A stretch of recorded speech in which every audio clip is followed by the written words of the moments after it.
Let me know when I'm live. Yes, sir. Ready, everybody? Chalo. Let's get ready. Come on. 10-day MBA में आप सबका स्वागत है। लेकिन आज 10-day MBA शुरू करने से पहले 10-day MBA में पहले अपनी मोबाइल एप्लीकेशन पे करने वाला था, लेकिन आज मैं YouTube पे आया हूं। स्पेशली बहुत सारे वीडियोस बने।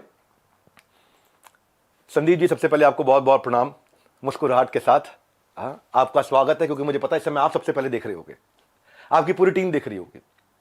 तो सबसे पहले आपको बताता हूं, पहले आपसे पूछता हूं, स्कैम का मीनिंग क्या होता है? स्कैम का मीनिंग क्या होता है?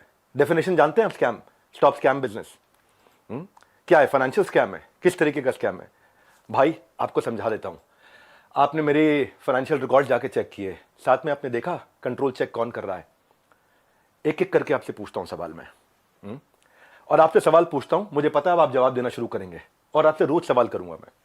रोज सवाल जवाब करते हैं। अब आपने जो आज छेड़ा है इसको, हमारा ऑडिट कौन करता है?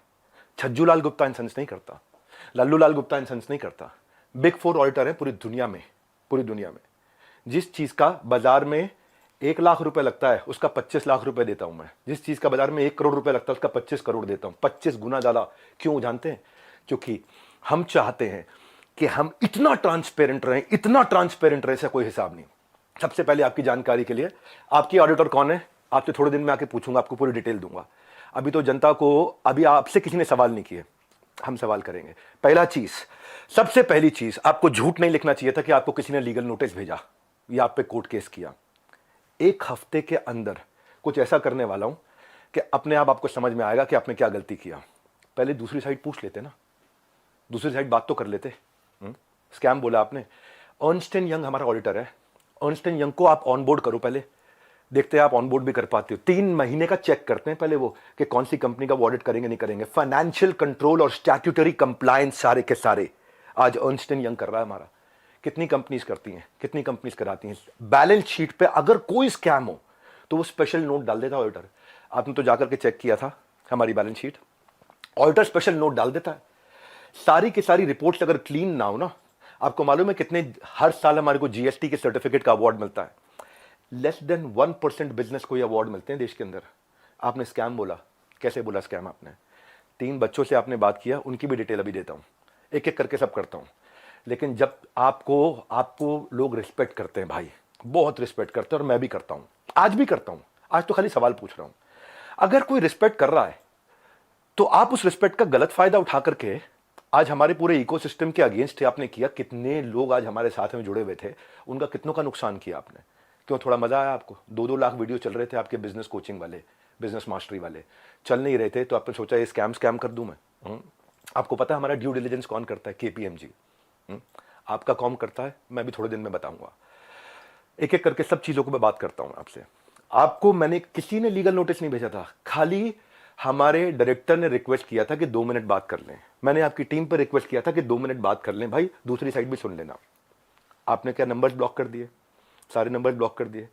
हाँ, सुनो भाई, आज रियल टाइम डैशबोर्ड ट्रांसपेरेंसी के हमारे सारे चैनल के हैं, जितने भी लोग हमारे साथ जुड़े हुए हैं, हजारों लोग, उनका पूरा पोर्टफोलियो का डैशबोर्ड, उनके सेल्स फनल के डैशबोर्ड, उनकी परफॉर्मेंस के डैशबोर्ड, उनके लीडर बोर्ड के डैशबोर्ड, उनके एफर्ट्स के डैशबोर्ड, उनकी एफिशिएंसी के डैशबोर्ड, सारे वन ऐप पे पब्लिकली अवेलेबल है। इतना ट्रांसपेरेंट है। क्या होता है स्कैम? कैसे आपने 1.5 घंटे के कंटेंट को 10 मिनट कर दिया और लीडिंग क्वेश्चंस पूछे वहां। दोस्त, आज सेल्स में हेल्प करने के लिए टीम को पर्सनल बॉट के सेल्स असिस्टेंट PSA बना के दिए हुए।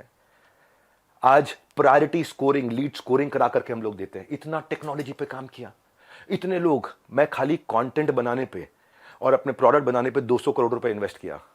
आपने बोला स्कैम है। आपको पहले पूछ लेना चाहिए था भाई। इतना सा कह रहा हूं आपसे, क्या दूसरी साइड नहीं पूछना चाहिए? आज किसी की लीड्स अगर जनरेट होती हैं और उसके डैशबोर्ड पे आती हैं, उसकी सिक्योरिटी के लिए हमने ROG डैशबोर्ड बनाया हुआ है, रेड, ऑरेंज, ग्रीन। पर आपने बोला कि जबरदस्ती बेच दिया जाता है, बेवकूफ बना दिया जाता है। आपको पता है हमारे एक डिपार्टमेंट है QoS, quality of sales. Quality of sales में क्या होता है? अगर किसी ने हमारा सामान खरीदा और ट्रांजैक्शन कर दिया, उसी टाइम हमारी टीम से उसको फोन जाता है, एक वीडियो कॉल, और वीडियो कॉल पे पूछा जाता है उससे, क्या सारी टर्म्स एंड कंडीशन समझ में आई आपको? क्या आपको मिस सेलिंग हुआ? अगर वो जरा सा भी बोल देता है मिस सेलिंग हुआ, ऑन द स्पॉट रिफंड होता है। हमारे यहां रिफंड के 2 प्रोसेस है। पहला प्रोसेस है कि क्वालिटी ऑफ सेल्स। हम ये चेक करते हैं कि हमारे किसी अफिलिएट ने गलत तरीके से तो नहीं मिस सेल कर दिया, गलत का कोई कमिटमेंट तो नहीं कर दिया, ओवर कमिटमेंट तो नहीं कर दिया। थोड़ा जानो भाई, दूसरी साइड भी जानो, यही तो आपको कह रहा हूं मैं। क्या दूसरी साइड नहीं जानना चाहिए? एक साइड से बोल दो और पूरा परसेप्शन चेंज कर दो बाजार में। क्यों? क्योंकि लोग आपको रिस्पेक्ट करते हैं। क्यों? क्योंकि लोग आपसे प्यार करते हैं। उस प्यार का गलत फायदा उठाओगे आप? हाँ, क्यों? क्योंकि आपके सब्सक्राइबर हो गए, आप कहते हो मैं सब कुछ फ्री में करता हूं, मैं नॉन प्रॉफिट हूं। आप नॉन प्रॉफिट नहीं हो, उसकी भी अभी थोड़ी देर में बात करता हूं मैं। बहुत सारे सवाल अब मेरे को आपसे हैं, बहुत सारे हैं। पहले एक समझते हैं क्वालिटी ऑफ सेल्स। आज कोई भी सेल्स हमारे यहाँ होती है ना, हमारी टीम उसको वीडियो कॉल करती है, वीडियो कॉल पे पूछती है, और वो वीडियो कॉल रिकॉर्ड होता है, उसको भेजा जाता है, उससे एक्सेप्टेंस लिया जाता है, और जब वो ओके करता है तब उसकी ट्रांजैक्शन कंप्लीट होती है।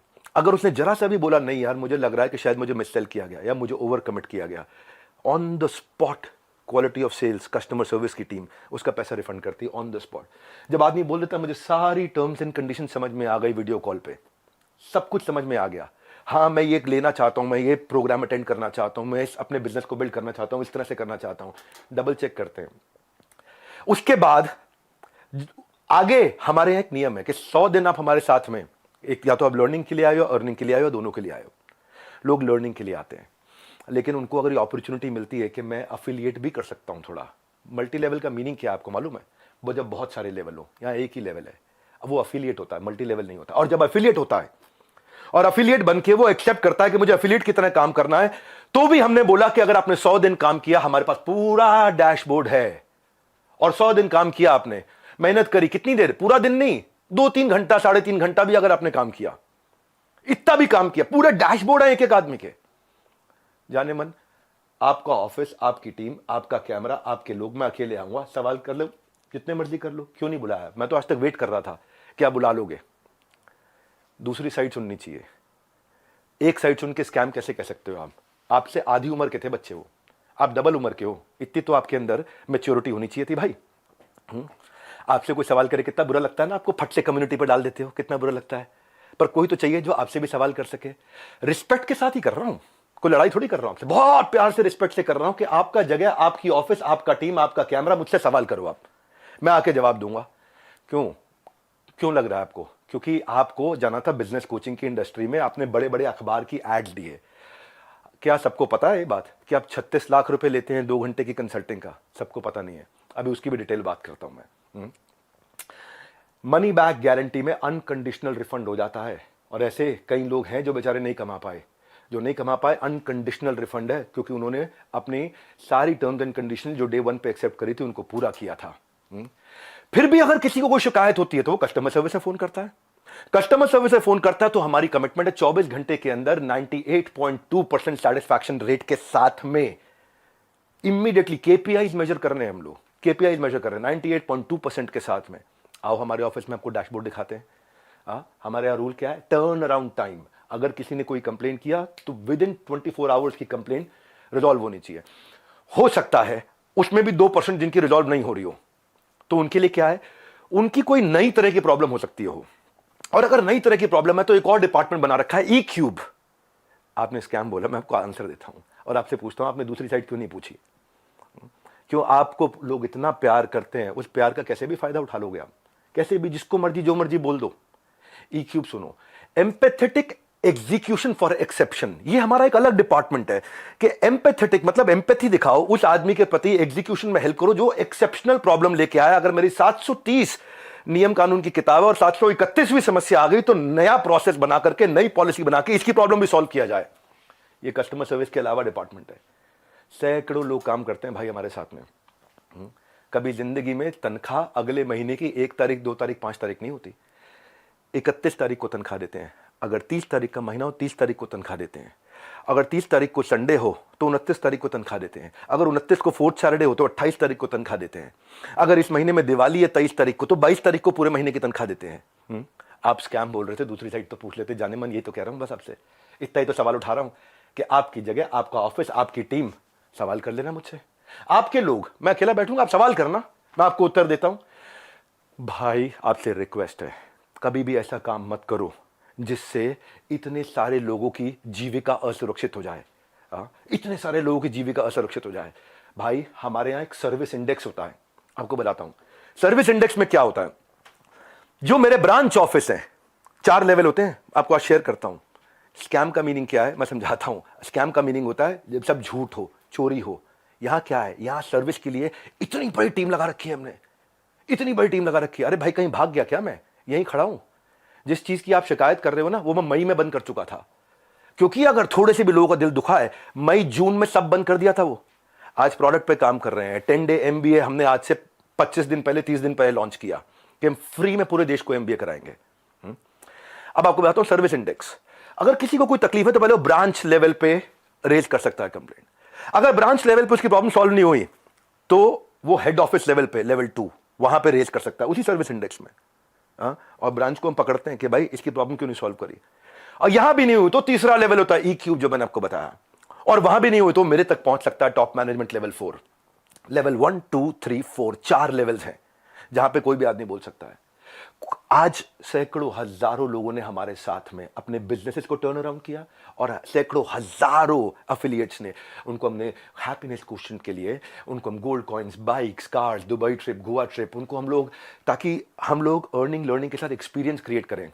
आज इतने सारे सेलिब्रिटीज से वो मिलते हैं आकर के।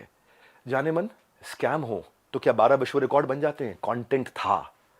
लेकिन जब किसी ने आपसे पूछा कि सर मुझे कोर्स पसंद नहीं आया, आपको पता है उसके बारे में, मैं उसके बारे में भी शेयर करता हूं। पर उससे पहले 12 विश्व रिकॉर्ड क्यों बने? क्योंकि लोगों को कंटेंट समझ में आया। आपको पूछना चाहिए था उससे। आपने क्या लीडिंग क्वेश्चन किए? जो लोग वहां अटेंड किए थे ना, उन्होंने बताया विवेक सर आपकी वहां बहुत तारीफ भी हुई, लेकिन संदीप माहेश्वरी ने काट दिया। और अब अगर आप वीडियो अपलोड करोगे तो भी मुझे पता है आप काट के करोगे, क्योंकि वहां जो इतनी जितनी तारीफ हुई आपने उसकी बात नहीं करी, आपने केवल लीडिंग क्वेश्चन किए। और लीडिंग क्वेश्चन के साथ 10 मिनट में आपने अपना एजेंडा सेट कर दिया, क्योंकि आपका कोई वीडियो 2 लाख व्यू से ऊपर नहीं जा रहा था। बिजनेस मास्टरी का कोई वीडियो आपका 2 लाख व्यू से ऊपर नहीं जा रहा था, पर जैसे स्कैम डाला 50 लाख पे चला गया। भाई क्यों? क्यों? एक बार सवाल कर लेते, अगर आप इतने ऑनेस्ट थे तो सवाल कर लेते, क्यों पीछे पड़ गए आप? बिल्कुल इस तरीके से आप सुनो भाई, अगर किसी ने बोला सो कोर्स पसंद नहीं आया तो पूछते कि आपने कितना कोर्स अटेंड किया था। पूछा आपने? आप वहां पे बोला सेल्स सिखा रहे थे, क्यों सेल्स सीखनी नहीं चाहिए? क्या सेल्स सिखानी चाहिए? आज सुबह 8 बजे संडे को जो मैं केस स्टडीज लाता हूं, उस पर इतना मेहनत करते हैं, फ्री में इतना कंटेंट देते हैं।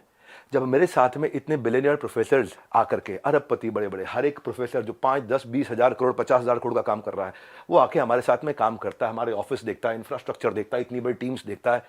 स्कैम नहीं है भाई, इतनी बड़ी टीम सपोर्ट के लिए। दूसरी साइड भी पूछना चाहिए था। फिर से आपको याद दिला रहा हूं, मैं कोई आपसे झगड़ा नहीं है, मेरा कोई लड़ाई नहीं है, बस सिर्फ इतना कह रहा हूं कि आपको बहुत रिस्पेक्ट करता हूं, बस इतना कह रहा हूं कि एक बैलेंस्ड अप्रोच रखनी चाहिए थी। देखो क्या होता है, जब कोविड भी था ना, ये कोई मैं विक्टिम कार्ड नहीं प्ले कर रहा, जब कोविड भी था ना, तो मेरे एक कंटेंट में एक लड़का काम करता था, उसके फादर की डेथ हो गई। क्यों? क्योंकि सेकेंड वेव के अंदर ऑक्सीजन नहीं मिल रही थी लोगों को। जाने मन ये एम्प्लॉइज, हमारे ही लीडर्स ने जान लगा के रातों रात पूरा अस्पताल खड़ा करा दिया था। 2 करोड़ लोगों को हमने फ्री मील्स बंटवाए थे, 200 बेड का अस्पताल तैयार किया, अपनी जेब से बहुत पैसा लगाया। क्यों? ताकि न केवल हमारे एम्प्लॉइज, बाकी लोगों के लिए भी हम खर्च सकें। जब हम आज अपनी टीम्स को ट्रेनिंग देते हैं ना, आज ज्वाइन करते न्यू हायर इंडक्शन ट्रेनिंग होती है, आज रोज लाइव रिटिमिस ritual of 30 minute solitude, 10,000 IBC रोज लाइव आके अटेंड करते हैं, रोज every day except for Sunday, हर वीकडे पे। जब कोई ऑनबोर्ड होता है ना, तो उसको आईबीसी सर्टिफिकेशन, आईसीपी प्रोग्राम कराते हैं। आज हमारे ट्रेनर्स जो है ना, 700 किलोमीटर से 1200 किलोमीटर ट्रैवल कर करके जाकर के हमारे टीम्स को, एफिलिएट्स को सपोर्ट करते हैं। और फिर भी अगर हमें लगता है कि कोई टीम मेंबर आज इनएक्टिव हो गया, तो उसके लिए हम एक नया कैंपेन चलाते हैं, घर वापसी, ताकि हम उसकी मदद कर सकें, उसके लिए खड़े। उसमें इतना बता रहा हूं कि जब स्कैम होता है ना, तो आदमी दिखता नहीं है, कहीं दिखाई नहीं पड़ता। यहां तो हम मजबूती से खड़े हुए हैं, अभी थोड़े दिनों में फिर दिखाई पड़ेंगे। आप और डालो कम्युनिटी में पोस्ट, खूब डालो, है ना, खूब डालो, को मजा आ रहा है सब करने में। मैं इतने दिन से वेट कर रहा था, आपको इतना ही रिक्वेस्ट लिखा था, आपने पहले झूठ बोल दिया, आपको लीगल नोटिस भेजा। किसी ने लीगल नोटिस नहीं भेजा आपको, दिखा दो अगर है तो लीगल नोटिस।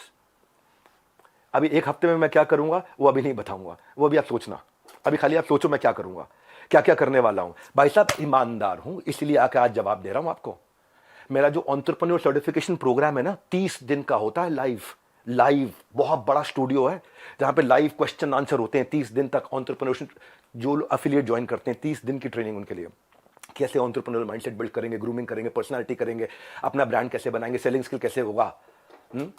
फिर भी क्योंकि कुछ लोग ने मिस सेलिंग किया था नीचे, बहुत छोटी मात्रा थी। भाई साहब मैंने पूरा प्रोग्राम मई में बंद कर दिया, जिसका वीडियो आपने आज बनाया अपना बिजनेस मास्टरी शुरू करते वक्त। टाइमिंग है जाने मन। ये मैं वही विवेक बिंद्रा था जिसको आपने बोला इसके साथ मिलकर मैं कोई धमाका करना चाहता था, है ना। आपको पता है हमने आज डॉक्टर विवेक बिंद्रा एक ऐसा एआई बिजनेस कोच लॉन्च किया, फ्री में लोगों के क्वेश्चन आंसर जवाब दे रहे हैं। पूरी दुनिया के यूनिवर्स का बिजनेस नॉलेज उसके अंदर हमने ऐड कर दिया, लोग क्वेश्चन आंसर कर सकते हैं फ्री में। हाँ, पैसे नहीं ले रहे उसके लिए हम लोग। ये स्कैम होता है। हाँ, इतने सारे बिजनेसेस ऐसे हैं जिनके अब मैं टेस्टिमोनियल डालना शुरू करूंगा। Just watch out, keep watching out now. हाँ, कुछ करा है तो जवाब दे रहे हैं, खाली खोखले नहीं बैठे हैं भाई। हाँ, कंटेंट मार्केटिंग में इतना अफिलिएट्स की हेल्प करते हैं हम लोग लेवल लेवल पे। आपको मालूम है हमने एक डीलो बनाया हुआ है, डे इन लाइफ ऑफ। मेरे एक अफिलिएट की डे इन लाइफ ऑफ कैसा होता है, उसका वन ऐप पे उसका ऑफिस बना देते हैं, पूरा बड़ा संसार है। ये मेरा आखिरी वीडियो नहीं है, आप डालो कम्युनिटी पे पोस्ट और डालो। तो मैं आपसे आज सारी की सारी कम्युनिटी से एक सवाल करता हूं, क्या आप चार्ज नहीं करते? क्या आप पैसा नहीं मांगते लोगों से? आपका प्लेज क्या था? आज मैंने खोल के पढ़ा, आपका प्लेज पढ़ देता हूं मैं। आपके वीडियो में था, I will never take even a single rupee for my sessions in my entire life, not even after my death, my sessions are free for all. था आपका प्लेज? ये आपका प्लेज था। Same word to word repeat कर रहा हूं, कुछ change नहीं कर रहा।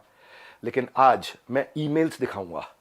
रुक जाओ, ये तो लाइव है, अभी तो 10 डे एमबीए के लिए आया हूं, 10 डे एमबीए होगा। लेकिन ईमेल दिखाऊंगा जहां 2 घंटे के लिए दूसरों के दफ्तर में जाने का आप 36 लाख रुपए लेते हो, और 2 घंटे के लिए अपने दफ्तर में बुला करके अगर आप अपना सेशन देते हो प्राइवेट किसी को भी तो 9 लाख रुपए मांगते हो। कौन से ईमेल एड्रेस से करते हो? ये meet@swot.com। बता देना गलत है तो meet@swot.com, और डालो कम्युनिटी पे पोस्ट। अब एक एक का जवाब देते रहूंगा। आप ये मत सोचना, अभी तो कई चीजें हैं जो मैं आज पूरा नहीं बोलूंगा, क्योंकि आज मैं 10 डे एमबीए के लिए आया हूं, और 10 डे एमबीए जानबूझ के यूट्यूब पे किया आज मैंने। आप आज जो आपकी मैडम है मोनिका, उनको मैंने फोन किए थे, यही तो रिक्वेस्ट किया था कि 2 मिनट बात करा देना। मेरे पास मैसेजेस हैं अभी भी, यही रिक्वेस्ट किया था कि संदीप भाई से रिक्वेस्ट करिए कि 2 मिनट बात करा दें। आपने नंबर ब्लॉक करा दिया और कम्युनिटी पे पोस्ट डाल दिया। भाई लोग आप पे भरोसा करते हैं, उसका गलत इस्तेमाल नहीं करना चाहिए भाई। इतना रिक्वेस्ट कर रहा हूं, बहुत प्यार से तो बोल रहा हूं आपको मैं। आपने प्यार से सवाल उठाए, मैं भी प्यार से सवाल उठा रहा हूं आप पे। और अब आप और डालो कम्युनिटी पे पोस्ट, मैं और उठाऊंगा सवाल आपसे, क्योंकि आज सारे सवाल नहीं कर रहा। मुझे पता है, क्योंकि आपको मजा आता है। पहले भी आपने किसी के साथ किया था, कोई जेंटलमैन है, मुझे नाम याद नहीं है उसका, किसी को याद है क्या नाम था? चलो मेरे को नाम याद नहीं आ रहा, और बाकी टीम भी मना कर रही है उनका नाम मत लो, तो मैं उनका नाम नहीं ले रहा। वो तब भी आप रोज कम्युनिटी पे पोस्ट डालते थे, लड़ाई करते थे रोज। आपको उसमें शायद मजा आता है, स्वाद आता है। आप डिप्रेशन से गुजर रहे थे, उसके लिए मैं प्रार्थना करता हूं भगवान से आपको कभी तकलीफ ना हो, आपके किसी दुश्मन को भी तकलीफ ना हो। आप आगे बढ़ो, खूब आगे बढ़ो, खूब मदद करो। पर जाने मन ये कह रहा था, जिस धागे की गांठ को खोला जा सकता था उस पर कैंची चलाने की जरूरत नहीं थी। जिस धागे की गांठ को खोल सकते थे उस पर क्यों कैंची चलानी थी? ये आपके meet@swot.com, इसके अब मैं स्क्रीनशॉट्स दूंगा कि आप कैसे पैसा मांगते हो। आपका प्लेज था 1 रुपया नहीं लूंगा अपने सेशंस के लिए, लेकिन आप पैसा मांगते हो। इतना ही नहीं, हिंदुस्तान टाइम्स में आपने बिजनेस लीडर्स और ग्रोथ के लिए 75 लाख रुपए की आपने एड्स, रुपया कितना दिया मुझे नहीं पता, लेकिन बाजार में उसकी कॉस्ट 75 लाख रुपए होती है। फुल पेज एड्स डाली कि मैं 1-on-1 बिजनेस कोचिंग करता हूं और उसके लिए पैसा लेता हूं। फ्रंट पेज एड, फ्रंट के साथ में बैक टू बैक 2-2 पेज की एड। संदीप भाई पूछ तो सकते थे सामने वाले से, उन बच्चों से कि आपने कोर्स कितना अटेंड किया, क्या अटेंड किया। लेकिन आपने बोल दिया, भाई एक बात बताओ, हमारे तो आपने प्राइस बता दिया कि हम ये प्राइस लेते हैं 50,000 रुपए का कोर्स, पर आप भी तो भाई 50 रुपए की, 200 रुपए की फोटो का 20,000 रुपए, 50,000 रुपए, 1 लाख रुपए लेते हो। तो मैं भी तो बोल दूंगा, भाई वो फोटो तो मैं ऐसे खींच सकता हूं। हमें पता है भाई, हम रिस्पेक्ट करते हैं, मेहनत लगती है आपकी फोटो खींचने में। आप एक स्टूडियो तैयार करते हो, आप आर्टिस्ट बुलाते हो, उसकी फोटो खींचते हो, हम रिस्पेक्ट करते हैं, हम उसकी रिस्पेक्ट करते हैं। कहने को तो कोई कह सकता है 200 रुपए की फोटो, 1,000 रुपए की फोटो, 2,000 रुपए की फोटो, आप क्यों 40-50 हजार रुपए लेते हो एक एक फोटो का, क्यों 20-20 हजार रुपए लेते हो एक एक फोटो का? लेकिन भाई वो हमारा काम नहीं था। दूसरी साइड भी समझनी चाहिए, आपकी दूसरी साइड जैसे मैं समझ रहा हूं कि आप मेहनत करते हो बनाने में, काम को करने में। आप कॉन्वर्सेशन को उस दिन एक डायरेक्शन पे लेके गए, बस यही रिक्वेस्ट है, वो नहीं करना चाहिए था। जब मैं आया था आपके चैनल पे तो आपने मुझसे कहा था एक स्टेज पर आकर धमाका करेंगे, मैं इतना, आप बिजनेस के मामले में, एंटरप्रेन्योरशिप पे आपको बहुत अच्छी नॉलेज है। आज वो आपने वीडियो डिलीट कर दिया, क्योंकि आपको फील हो रहा होगा ना भाई। मैं ये कह रहा था कि इसकी टाइमिंग क्यों है ऐसी। हो सकता है मैं गलत हूं, हो सकता है मैं बिल्कुल गलत हूं, लेकिन टाइमिंग ऐसी है कि आपने बिजनेस मास्टरी का जो अपना प्रोग्राम लेकर के आया, उसके एवरेज व्यू 2 लाख व्यूज पर वीडियो था। फिर आपने कोई रियल मोटिवेशन एक्सपोज किया, उस पर 12 लाख लोगों ने देख लिया। हाँ, फिर आगे 7 आपने बिजनेस मास्टरी के एपिसोड डाले, तब भी फिर 2-3 लाख लोगों ने देखा। लोग देख नहीं रहे थे, क्योंकि लोग आपसे बिजनेस सीखने नहीं आते ना। तब आपने अखबारों में ऐड डाली, मैं प्राइवेट सेशन करूंगा, मैं 36 लाख रुपए लूंगा, मैं 9 लाख रुपए मेरे यहां आ जाओ, 36 लाख रुपए मैं आपके यहां जाकर के लूंगा। आपको देखा बात नहीं बनी, तब आपने बिग स्कैम एक्सपोर्ट डाल दिया। 10 मिनट का वीडियो, नॉर्मली आपके वीडियो 25 मिनट 30 मिनट के होते हैं, उस दिन आपने केवल 10 मिनट का डाला, जबकि वहां कॉन्वर्सेशन 1.5 घंटे की हुई थी। अब उस पर अचानक 5 मिलियन व्यूज आ गए, वो 2 लाख। क्योंकि भाई जब आप इस तरह की बात करते हो, सनसनीखेज बात करते हो, तो मैं एक बात बताता हूं आपको, लॉजिक पे क्यों नहीं करते बात। संदीप भाई आप देख रहे हो, मुझे मालूम है, अच्छे से देख रहे हो, आपकी टीम भी देख रही है, जनता भी देख रही है। भाई लॉजिक क्या होता है, आप वहां जज बने, आपने जज बन के वर्डिक्ट दे दिया। भाई मैंने तो आपसे इतना कहा था कि मेरी दूसरी साइड भी सुन लेना, है ना। आपने इतना लंबे लंबे कम्युनिटी रिपोर्ट डाल दिया, प्यारे विवेक और न जाने क्या क्या लिख दिया। भाई जब आप जज बनते हो तो जज बनो जज। आप रिस्पेक्टेबल आदमी हो, लेकिन जब जज बनते हो तो किसी की एप्लीकेशन पे जजमेंट नहीं होता है। सामने वाले को नोटिस देना होता है, उसको बुलाना होता है, दोनों पक्षों को सुनना होता है। हाँ, एविडेंस लिए जाते हैं, एग्जामिनेशन, उसके बाद क्रॉस एग्जामिनेशन, उसके बाद क्या होता है, क्रॉस क्वेश्चनिंग होती है, उसके बाद क्या होता है, फाइनल आर्ग्यूमेंट्स होते हैं, आर्ग्यूमेंट, फाइनल आर्ग्यूमेंट। उसके बाद जज अपनी जजमेंट को रिजर्व करता है, इंटेलिजेंस लगा के अपनी जजमेंट देता है। आपने 10 मिनट में जजमेंट दे दिया, स्टॉप स्कैम बिजनेस, और मेरे बारे में लिखना शुरू कर दिया, गंजे को कंगी 10 रुपए 100 रुपए, क्या क्या लिख दिया आपने। मैं भी तो बोल सकता हूं ना आपके बारे में, यही कह रहा था भाई। आप इतना ही रिक्वेस्ट किया था कि मुझे बुला लो, आपका ऑफिस, आपकी जगह, आपके लोग, फिर क्यों नहीं बुलाया। आज तक वेट ही कर रहा था मैं, बैकग्राउंड को जानने की आपने कोशिश नहीं करी उनके बारे में। सेकंड पार्ट आपने सुना, एक बार पूछ तो लेते, एक बारी बात तो करते। मैं आपसे ये कह रहा था कि जिस कॉस्ट पे आज मैं कोर्सेज दे रहा हूं ना, उस पर बहुत इन्वेस्ट किया है, बहुत बड़ा सर्विस सपोर्ट बनाया है। आज आपको पता है, एक एनिमेशन में एक आदमी, एक मैन पावर 8 घंटे की दिनचर्या में 8 सेकंड का एनिमेशन कर पाता। खाली इतना हम इन्वेस्ट करते हैं ताकि लोगों का एंगेजमेंट रेट बना रहे, एवरेज व्यू ड्यूरेशन बना रहे। आज संदीप जी आपने बोला 2,000-5,000 रुपए के कोर्स मिल जाते हैं बाहर। मैं भी तो बोल रहा हूं कि 20,000-50,000 रुपए क्यों लेते हो फोटो का आप। मैं ये कह रहा हूं आपसे कि आपका कैमरा था, आपकी टीम थी, आपके लोग थे, मैं तो अकेला आना था। देखो एक बात है, अगले अगर आप कम्युनिटी पोस्ट डालो, मैं अब आपके आरओसी जिसकी आपने बात करी ना, बैलेंस शीट की, आपकी जो बैलेंस शीट है ना संदीप जी, वो कंप्लीट नहीं है, अनसाइंड है। एज पर कंपनीज एक्ट आपने अनसाइंड बैलेंस शीट सबमिट करी हुई है। मेरे को अगर आपको ये सब फैलाना है ना, मैं बताऊंगा आपको स्कैम क्या है, मैं आपको बताऊंगा आराम से एक एक करके। अभी तो आज 10 डे MBA के लिए आया था, और ठोक करके सीना बोलता हूं, मैं यहां खड़ा हूं, स्कैम करके भाग नहीं रहा। हजारों वीडियोस बन गए, कोई घबराहट नहीं है हमारे को, सबके सामने जवाब दे सकते हैं। बस मैं ये वेट कर रहा था, शायद आप फोन करके बोल देते, आओ विवेक भाई खुले में चर्चा करते हैं, आराम से सबके सामने चर्चा करते हैं, ओपन में चर्चा करते हैं। क्या हुआ, कम्युनिटी डालनी है प्राइवेटली आपको खाली। आपको पता है मनी बैक गारंटी मिल रही, टॉक टाइम, कंटेंट मार्केटिंग, हम क्या क्या क्या क्या क्या क्या सपोर्ट देते हैं, उसके एफिशिएंसी स्कोर, इफेक्टिवनेस के स्कोर। देखो भाई इतना आपसे कहना चाहता हूं कि जिस मॉडल पे आपने बात करी ना, उस मॉडल में हम बहुत करेक्शंस ला चुके हैं। हम भी मानते हैं आदमी से गलती हो सकती है, मैं भी हाथ जोड़ के माफी मांग लेता हूं अगर हमसे कोई गलती हुई तो। और जहां जहां गलती हुई है रोज हाथ जोड़ के माफी मांगने को तैयार हूं, पर हम बिलीव करते हैं गलती दोहरानी नहीं चाहिए। गलती करने में दिक्कत नहीं है, मुझसे भी हो सकती है, मैं कोई भगवान थोड़ी हूं, लेकिन गलती दोहरानी नहीं चाहिए। हमने उसी के लिए 10 डे MBA आज से 1 महीना पहले लॉन्च किया था, अनाउंस किया था, जो कि आज से शुरू कर रहा हूं। आज जानबूझ के YouTube पे आके किया, मेरी ऐप पे नहीं किया। आज जो मेरे सिस्टम पे इस समय अटैक हुआ, साइबर अटैक, ये साइबर अटैक बहुत बड़ा अटैक हुआ, हमारी वेबसाइट को हिलाया जा रहा है, ठीक है। हम उसकी भी कंप्लेंट्स कर चुके हैं, और बाई चांस जाने मन अगर उसके पीछे कहीं आप मिले, आप निकले, तो आप कम्युनिटी पे पोस्ट डालते रहना। अभी तो हमें पता नहीं है, इसलिए हम बोल नहीं रहे, हमारी आदत नहीं है ऐसी कि हम वर्डिक्ट दे दे। मैंने बताया ना, जज बनने में जज की जिम्मेदारी होती है, जज की एक जिम्मेदारी होती है। वो जज आपको भी इतना ही तो रिक्वेस्ट कर रहे हैं, जिम्मेदारी लेनी चाहिए थी आपको। बहरहाल आगे की बात है, 18 दिसंबर मैंने बोला था शाम 7:30 बजे पहली क्लास होगी। आज जिसने रजिस्टर किया और जिसने रजिस्टर नहीं किया, उनके लिए आज और कल तो मैं ओपन क्लास कर रहा हूं यहाँ पे, सबके लिए 10 डे MBA। कल की जरूर अटेंड करना, क्योंकि कल तो बहुत सारी केस स्टडीज देने वाला हूं 10 डे MBA में। मैं तीसरी और चौथी क्लास 25 और 26 तारीख को दूंगा, और उसके बाद सबकी डेट्स अनाउंस करते जाऊंगा, वो मेरी प्राइवेट ऐप पे होंगी। लेकिन आज सबके सामने आकर के बताना मेरे लिए जरूरी था।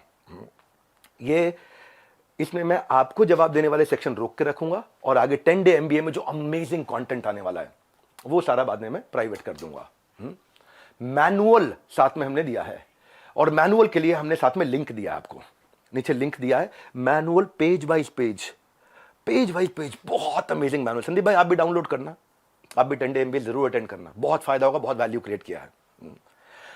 और इसके बाद भी अगर अभी भी कुछ लोग हैं जिनको लगता है उन्होंने 100 दिन हमारे साथ काम किया लेकिन उनको ग्रोथ नहीं हुआ, सक्सेस नहीं मिला, या लर्निंग के लिए ज्वाइन किया, कोर्सेज को देखा, अटेंड किया और बोला, असेसमेंट दिया और बोला पसंद नहीं आया, उनके लिए मैं ceo@badabusiness.com और care@badabusiness.com ईमेल एड्रेस दे रहा हूं। इन दोनों में से कोई भी एक चीज हुई कि आपने कोर्सेज अटेंड किए, असेसमेंट्स दिए लेकिन आपको पसंद नहीं आया, फायदा नहीं हुआ, या आप अफिलिएट बनने आए थे और आपने जो टर्म्स एंड कंडीशंस एक्सेप्ट करी हुई हैं, जो खुद एक्सेप्ट करी हुई हैं, उनको आपने फॉलो किया। भाई अगर कोई बच्चा स्कूल में ही नहीं आ रहा है, क्लास में ही नहीं आ रहा और बोले मेरी नौकरी लगवा दो 1 करोड़ के पैकेज की, तो भाई देखो ऐसी तो कोई मेरे पास ऐसा फॉर्मूला है नहीं, वो तो साफ बात है, ऐसा कोई फॉर्मूला नहीं है। थोड़ी मेहनत आप करोगे, पूरी जान हम लोग लगाएंगे, पूरी जान हम लोग लगाएंगे, डट के जान लगाएंगे भाई, तुक्के से नहीं पहुंचे यहां पे, तुक्के से नहीं पहुंचे।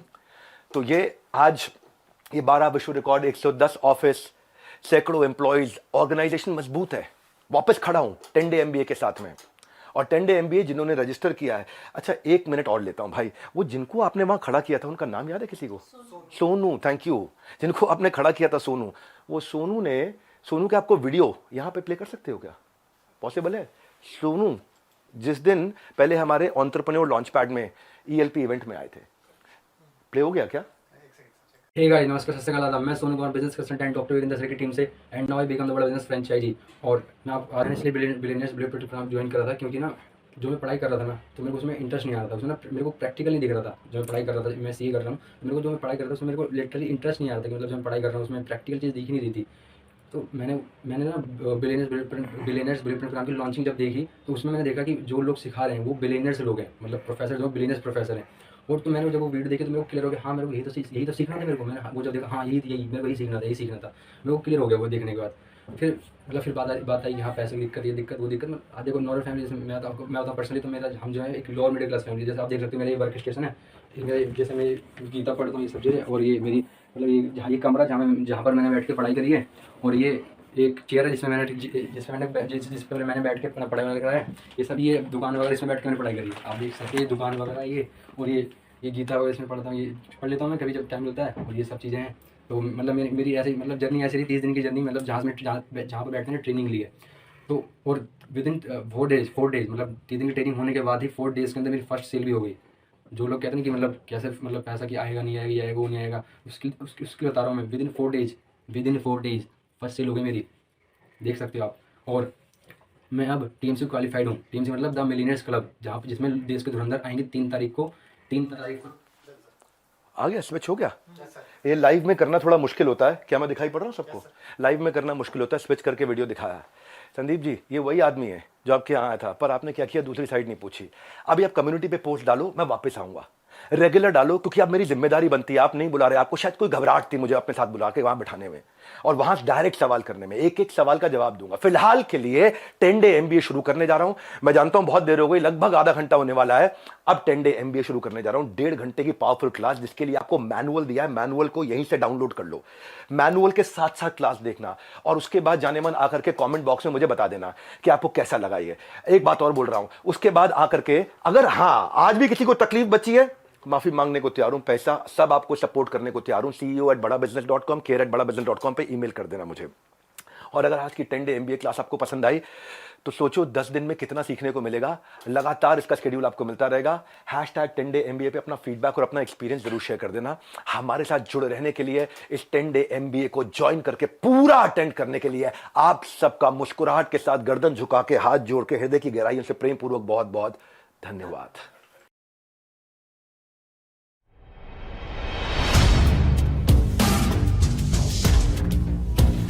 पहला दिन 10 डे एमबीए, 10 दिन के अंदर एमबीए कंप्लीट करने जा रहे हैं। और आज पहला अध्याय हमारा सोलोप्रेन्योर टू एंटरप्रेन्योर। वैसे जब भी आप सुनते हैं कि कुछ फ्री है तो पहली चीज दिमाग में आती है काम का नहीं होगा, कोई हिडन कॉस्ट होगा, कहीं बेवकूफ बनाने वाली बात तो नहीं है।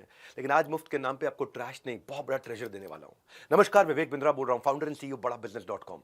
ऐसे में मोटिवेशनल स्पीकर हूं, लोगों को प्रेरित करता हूं, लेकिन आज खुद प्रेरित हो रहा हूं। आप लोगों की प्रेजेंस, एनर्जी, हजारों हजारों लोग इकट्ठे हो गए हैं, तो आपके ट्रस्ट को इंटरेस्ट के साथ लौटाऊंगा इस 1.5 घंटे में, क्योंकि आज वो करने आया हूं जो ना किसी ने सोचा है, ना यहां तक कोई पहुंचा है। 10 डे एमबीए, और 10 डे एमबीए में 10 रुपए भी नहीं ले रहा मैं आपसे। इतनी लर्निंग दूंगा जो टॉप 10 मैनेजमेंट इंस्टीट्यूट भी कंबाइंड नहीं दे पाएंगे। मैं क्या करने वाला हूं इन 10 दिनों में, फटाफट समझ लीजिए। आज का दिन होगा how to start a startup, solopreneur की अकेले आदमी की जर्नी कैसे होती है। कल होगा मार्केट रिसर्च और प्रोडक्ट डेवलपमेंट।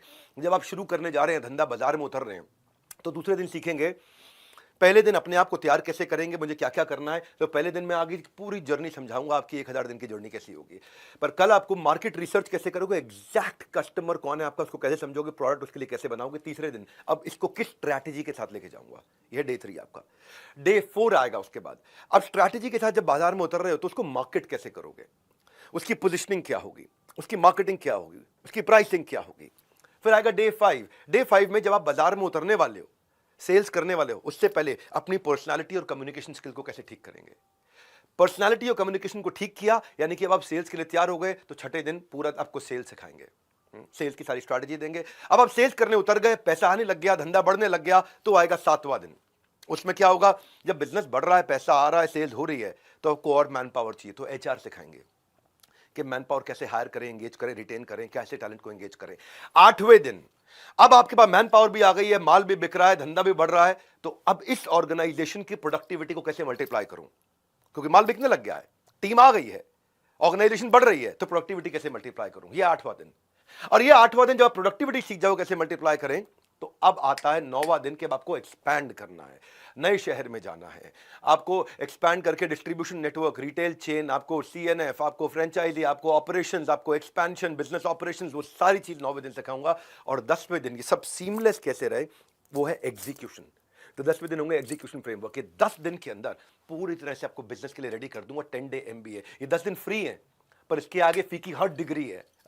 तो करते हैं, किक स्टार्ट मारते हैं पहले दिन की लर्निंग का पहला गियर। और पहला गियर शुरू हो रहा है हमारे आज डे 1 से, how to start a startup. एक सोलोप्रेन्योर की, एक अकेले आदमी की जर्नी कैसे होती है। अगर आपकी ऑर्गेनाइजेशन बिल्ड हो चुकी है, बड़ी हो चुकी है, तो भी आपके लिए जरूरी है, और अगर आपकी ऑर्गेनाइजेशन अभी शुरू हुई है, तो आपके लिए बहुत ही ज्यादा जरूरी है।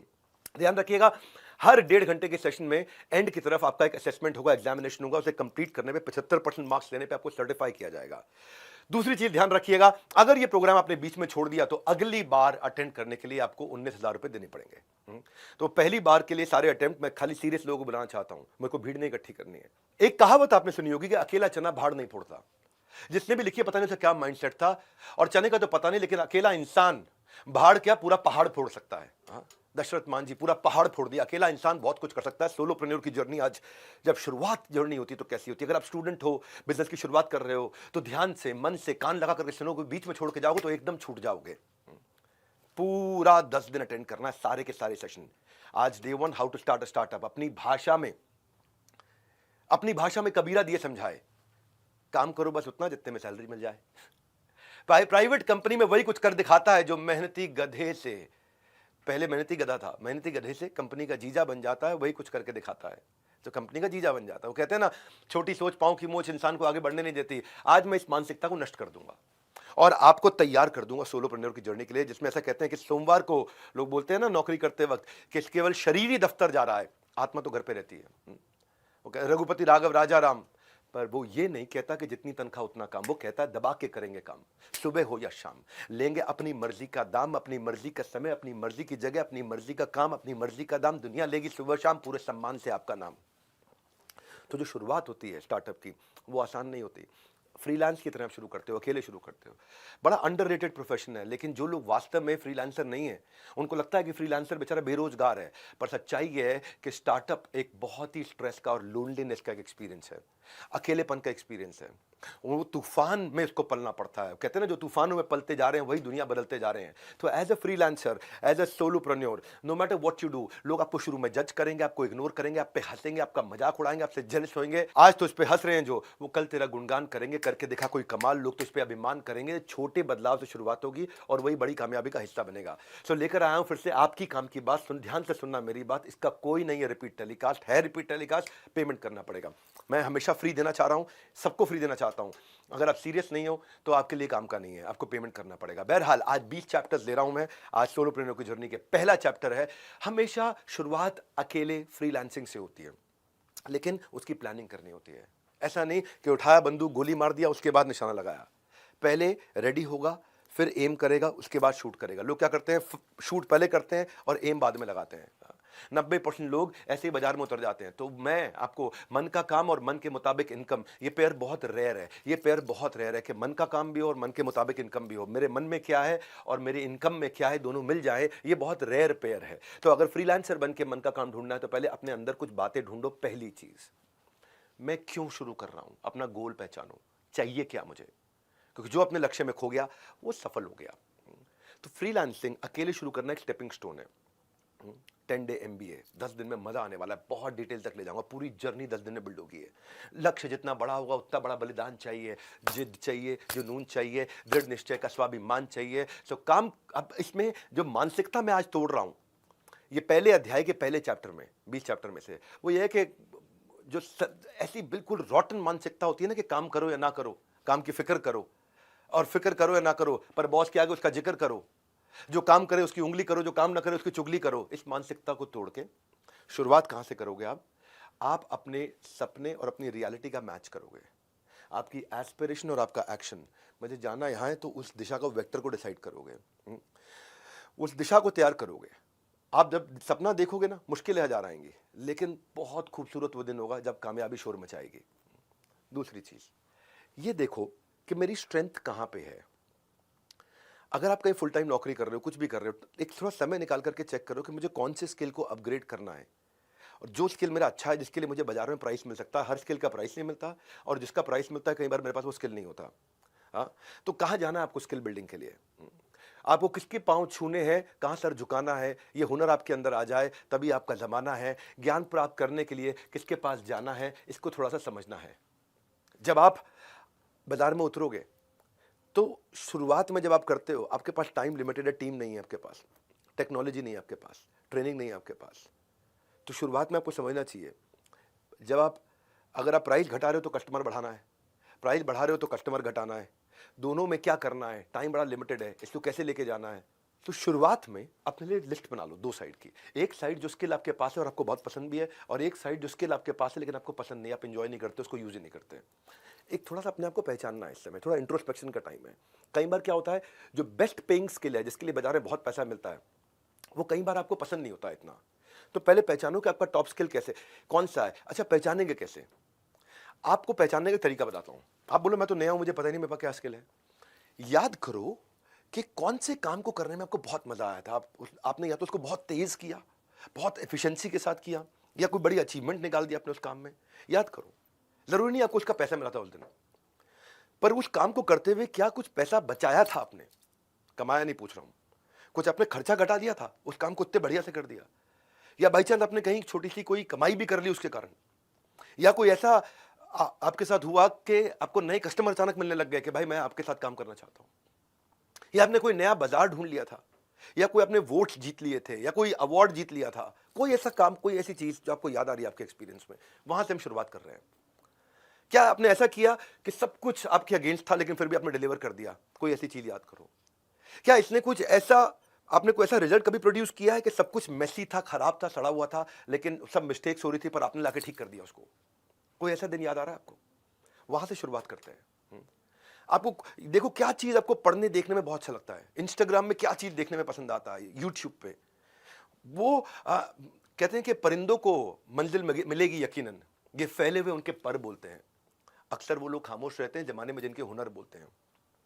तो सबसे पहले आपके टॉप स्किल जो है ना, वो आपको रेपुटेशन देंगे, वो आपके मार्केटिंग मैसेज में जाएंगे आगे चल के, आपको उससे अच्छी प्राइसिंग मिलेगी। स्किल कुछ भी हो सकता है, मैं तो वैसे ही बोल रहा हूँ, कुछ उदाहरण देता हूँ। कोई एडिट करने का स्किल है, कुछ लिखने का स्किल है, कोई प्रोजेक्ट डेवलपमेंट का है, कोई पढ़ाने का है, राइटिंग, पब्लिशिंग, प्रूफ रीडिंग, कुछ भी, बहुत तरह के स्किल है, हर तरह के स्किल है। इसके ऊपर मैंने पूरा वेबिनार किया हुआ है। शुरुआत ये है कि मुझे ढूंढना है मुझे स्पेशलाइज किस में होना है, बिकॉज स्पेशलाइजेशन हाइटन्स रेप्यूटेशन।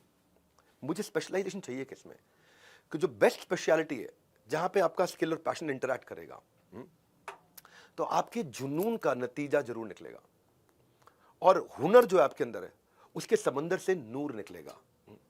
तो आपको क्या करना है, अब आप थोड़ा स्वॉट की तरफ चलो। स्वॉट क्या होता है? एक होता है स्ट्रेंथ वीकनेस जो होती है आपके अंदर, मेरी ताकत क्या है और मेरी कमजोरी क्या है, वो आपके अंदर होती है। एक होता है अपॉर्चुनिटी थ्रेट, वो आपके बाहर होती है। अपॉर्चुनिटी होती है कहां पे कस्टमर है, थ्रेट होता है कहां कॉम्पिटिटर है, ये बाहर है दो चीजें। आपकी ताकत आपकी कमजोरी अंदर है, और अपॉर्चुनिटी थ्रेट वो बाहर है। तो स्ट्रेंथ वीकनेस अपॉर्चुनिटी थ्रेट, थोड़ा इसको यहां से हम शुरू करेंगे अपना एमबीए, ताकि मैं एमबीए को थ्योरेटिकल नहीं रखना चाहता, मैं चाहता हूं आपकी प्रैक्टिस में आ जाए। कहां पे आपको लगता है कि थ्रेट है आपके लिए, कहां आपको लगता है आपके लिए फेलियर है बड़ा, असफलता एक चुनौती की तरह होती है, उसको थोड़ा स्वीकार करो, देखो आपके अंदर क्या कमी रह गई है, उसके बाद उसका सुधार करो। सो हमें अब हमने थोड़ा स्पॉट करने के बाद अब आप लिखना शुरू करोगे। आपको मैनुअल दिया हुआ साथ साथ, उस मैनुअल का प्रिंट आउट निकाल लिया होगा आपने, नहीं निकाला तो प्रिंट आउट निकाल के रेडी रहिए, हमेशा मोबाइल सामने रखिए, नोट्स बनाते जाइए। अब आपको देखना है कि मुझे इंप्रूव किसको करना है, क्योंकि ब्यूटी क्या है, इंटरनेट पे आपको आज बहुत कुछ मिल रहा है सीखने के लिए। सो चाहे कोई भी कोर्स ज्वाइन करो जो आपके काम का है, जितना सारा जानोगे आप, जितना उसके बारे में जान जाओगे, उतने वैल्यूएबल बनते चले जाओगे, और जितना वैल्यूएबल बनोगे उतनी ज्यादा आपको वैल्यूएबल मिलेंगे, वैल्यूएबल्स मिलेंगे। यानी कि आपका प्राइस आप इंक्रीज कर सकते हो with extra knowledge that you have. ये 10 डे प्रोग्राम जो मैं कर रहा हूं, ये वैसे अपने आप में परिपूर्ण है, संपूर्ण है, पर जैसे एमबीबीएस के बाद एमडी होती है, उसी तरह मेरे पास भी एमडी के लिए एडवांस प्रोग्राम्स भी हैं। मौका लगेगा तो बीच में बताऊंगा आपको इस 10 दिन के दौरान कि मैं एक प्रोग्राम लॉन्च किया, बीबी इम्पैक्ट, आउटकम ओरिएंटेड इम्पैक्ट। तो जो स्पेशलाइजेशन करना चाहते हैं, ये फ्री में 10 डे एमबी सारे करें, इसमें कोई कॉस्ट नहीं है, कोई हिडन कॉस्ट नहीं है, कुछ नहीं देना आपको। आपको बस पूरा अटेंड करके एग्जाम पास करना है और सर्टिफिकेट लेना है। इसके बाद अगर आपको और कुछ चाहिए, मुझसे सीखना चाहते हैं एंटरप्रेन्योरशिप, तो मैं आपको बीबी इम्पैक्ट के बारे में बताऊंगा। चलता हूं दूसरे अध्याय पे। अब आपने आइडेंटिफाई किया अगर कि मैं क्या करने वाला हूं, तो अब आपको एक छोटे ऑफिस की तैयारी करनी है। कोवर्किंग स्पेस होगा, क्या होगा, आपको क्या मंच जहां से आप शुरुआत करने जा रहे हो। अपने घर के अंदर एक कमरा ले सकते हो, वहां शुरू कर सकते हो, बाहर जा सकते हो जहां पे आप ऑफिस का एनवायरनमेंट मिल जाए आपको। अपने हौसलों के बल पर हम अपनी प्रतिभा दिखा देंगे, भले कोई मंच ना दे हमको, हम अपना मंच खुद ही बना लेंगे। तो जब आप स्पेस लेने जा रहे हो तो चेक करो आपका बजट आप अफोर्ड कर सकते हो। अकाउंटेंट, फाइनेंशियल एडवाइजर से अपनी बजटिंग कर लो साल भर की, के लिए अच्छे सीए के साथ बैठ करके, अच्छे क्या सिंपल से सीए के साथ में बैठ के साल भर की बजटिंग कर लो। मिनिमम डिपॉजिट अभी कितना चला जाएगा फ्रंट, क्योंकि कोई भी जगह रेंट पे लेते हो तो मिनिमम डिपॉजिट जाता है। और अगर आपको वो लीज कंटिन्यू नहीं करनी, अगर एग्जिट करना है तो कितना पहले उसको एडवांस में नोटिस देना पड़ेगा, ताकि आपका पैसा कम से कम कटे। जितनी चीज़ें हो सके कोवर्किंग स्पेस से शुरू कर लो, कहीं से शुरू कर लो। शुरुआत में ज़्यादा खर्चा मत करो, जो चीज़ें हो सकती हैं शुरू में मैन पावर हायर मत करो, आउटसोर्स करो बिगनिंग में। इंटेलिजेंट वेंडर से मिलो, जितने ज़्यादा वेंडर से मिलोगे उतना सिखा देंगे वेंडर आपको, उससे अगले वेंडर से नेगोशिएट करना आसान हो जाएगा। एक रूल बताता हूँ जिंदगी में, वेंडर आएगा अपने आप सिखा के जाएगा। जो चीज़ आपको नहीं आती, उस चीज़ के लिए 10 वेंडर बुला लो, 7 वेंडर बुला लो, 5 वेंडर बुला लो, वेंडर आएगा अपने आप हर चीज़ सिखा के जाएगा। वेंडर आपको इतना इंटेलिजेंट बना देगा कि अगले वेंडर के साथ आप पिछले वेंडर की स्ट्रेंथ और वीकनेस ढूंढ के अगले के साथ नेगोशिएट कर लोगे। आप अगर टेक सेवी नहीं हो, आपको लगता है मुझे टेक्नोलॉजी नहीं आती, कोई बात नहीं, वेंडर आएगा सिखा के जाएगा। और वही उन्हीं में से कोई एक ट्रबल शूटिंग वेंडर रख लो अपने साथ, जो आपकी सारी टेक्नोलॉजी का काम भी कर देगा। मैं अभी आपको टीजर दे रहा हूं और पूरा ट्रेलर और पूरी पिक्चर भी बाकी है, तो भूल कर हर बात बने रहना मेरे साथ। ये बीच बीच में उठने की आदत है ना आपकी, व्हाट्सएप खोलने की, बाकी चीजें देखने की, बंद कर दो उसको। ढूंढने जाओ तो मार्केट में 1000 डुप्लीकेट चीजें पड़ी हैं। एडिडास का एबीबाज, बिस्लरी का बिलसेरी मिलता है, प्यूमा का पोमा मिलता है, सब सस्ती चीजें हैं। ये स्टूडेंट्स को अट्रैक्ट करती हैं, क्यों? क्योंकि सस्ता पड़ता है ना, जेब में पैसे नहीं होते हैं। पर मैं सस्ते में नहीं, बिल्कुल मुफ्त में दे रहा हूं, और नकली फर्स्ट कॉपी नहीं, बिल्कुल 100% ओरिजिनल कंटेंट दे रहा हूं। ना क्रैश कोर्स, ना शॉर्टकट। ये एमबीए का सक्सेस का हाईवे है। कम समझ के या कमजोर समझ के इसको ऐसा मत समझ लेना कि भाई कम दिन है तो कमजोर होगा। छोटी बुलेट होती है ना, वो बुलेट छोटी इंसान का शरीर फाड़ देती है। मैं उसी छोटी सी बुलेट में 10 दिन के अंदर इतनी स्पीड से आऊँ, इतनी स्पीड से पढ़ाऊंगा, लाइफ टाइम की लर्निंग छोड़ के जाऊंगा आपके लिए। अब मैं चलता हूं, आपको ऑफिस सेटअप की कुछ बेसिक बात करी। प्रायोरिटी मैनेजमेंट, तीसरा चैप्टर मेरा, 20 चैप्टर ले रहा हूं। प्रायोरिटी का मतलब है सब कुछ नहीं करना है, वही करना है जो आपके गोल स्टेटमेंट को कंट्रीब्यूट करता हो। हर रोज अपनी 1 या 2 बड़ी प्रायोरिटी डिफाइन करके चलनी है कि आज के दिन मैं ये अचीव करके छोड़ूंगा। हाँ, क्योंकि थॉट प्रोसेस अपना बदलो, लेजीनेस हटाओ अपनी। लेजीनेस कहां होती है? ज्यादा काम करने से मैं नहीं बोल रहा कि आप एफिशिएंट हो गए। प्रायोरिटी क्या है जो सबसे बड़ा इंपैक्ट लाएगी? नहीं तो क्या है, जो एम्प्लॉइज की क्या मेंटालिटी रहती है, कई बार काम करो, बने रहो पगला, काम करेगा अगला। बने रहो कूल, सैलरी मिलेगी फुल। ये सब मानसिकता को तोड़ेंगे। अपनी 1 या 2 प्रायोरिटी रोज की बनानी है। सिमिलर तरीके के नेचर के काम को इकट्ठा कर लो और रोज शाम को छोटा सा रिव्यू करो अपना कि आज मैंने क्या अचीव किया, अपने गोल के कितना नजदीक गया हूं मैं। बीच बीच में मैं क्या करता हूं, जब मैं लैपटॉप पे काम कर रहा होता हूं ना, अपनी प्रेजेंटेशन फाइनल करता हूं, तो मैं चार्जर हटा देता हूं लैपटॉप का कि इसकी बैटरी खत्म होने से पहले काम खत्म कर लूं। उससे क्या रहता है कि मेरी स्पीड बनी रहती है, अरे बैटरी खत्म होने वाली, जल्दी करो जल्दी करो। वाईफाई बंद कर देता हूं। क्यों वाईफाई बंद करता हूं? कोई नोटिफिकेशन ना आए, डिस्टर्ब ना करें। तो अपनी डेडलाइंस तो कमिट हो जाओ, प्रायोरिटी डिसाइड कर लो, टाइम ट्रैकर रखो अपने पास कि करंट में मैं कितना टाइम यूज कर रहा हूं और आइडियली मुझे कितने टाइम में खत्म करना चाहिए। आजकल इस काम को कितनी देर में करता हूं, करना कितनी देर में चाहिए, अपना टाइम ट्रैकर रखो अपने पास। पहले दिन ही बता रहा हूं आपको सोलोप्रेन्योर से कैसे खुद को बिल्ड करें। अगले 9 दिन में 9 टॉपिक दूंगा आपको आगे चल के। मैं आपको मार्केट रिसर्च, प्रोडक्ट डेवलपमेंट सब बताया मैंने आपको, पूरा का पूरा 9 दिन में पूरी जर्नी बिल्ड करूंगा। तो अब आपने एक अपने स्किल सेट को पहचाना, प्रायोरिटीज को पकड़ना शुरू किया, ऑफिस की तैयारी करनी शुरू करी। अभी कस्टमर को पहचानना है आपको, कस्टमर को सेगमेंट करना है। इसके ऊपर कल का पूरा 1.5 घंटा इसी पे है, मार्केट सेगमेंटेशन पे, कि मार्केट रिसर्च के ऊपर, प्रोडक्ट डेवलपमेंट के ऊपर। पर थोड़ा भी आप समझो कि स्टार्टअप की सक्सेस जो शुरुआत होती है ना, वो आपकी आंखों से नहीं, कस्टमर की आंखों से कैसा दिखता है उस तरह शुरुआत होती है। आपको कैसा दिखता है उस पर निर्भर नहीं करता, कस्टमर को कैसा दिखता है उस पर निर्भर करता है। उसके पर्सपेक्टिव से देखना पड़ता है। वो एंड यूजर जो है वो कैसे अप्लाई करेगा आपके प्रोडक्ट को, वो इस्तेमाल कैसे करेगा, उसको कहाँ कहाँ फायदा होगा, कहाँ कहाँ फंस सकता है। वो आपकी मार्केट की कैरेक्टरिस्टिक्स पहचानने हैं आपको। ये है मार्केट रिसर्च। आपको कौन पार्टनर्स मिल सकते हैं इसमें, इसका मार्केट साइज कितना बड़ा है, यहाँ पे कितना कस्टमर है, इसका कंपटीशन इस समय क्या बिहेव कर रहा है। तो अपनी मार्केट रिसर्च में अपने आपको नैरो डाउन करते जाओ, नैरो डाउन करते जाओ। सबको सेटिस्फाई नहीं करना शुरू में। स्टार्टअप ना लोगों को हायर करने से शुरू नहीं होता या प्रोडक्ट बनाने से, डेवलपर से शुरू नहीं होता। स्टार्टअप होता है कि कस्टमर की एक अनमेट नीड को पकड़ लें, जिस नीड को अभी तक किसी ने पूरा नहीं किया, बस उतना ही करना है।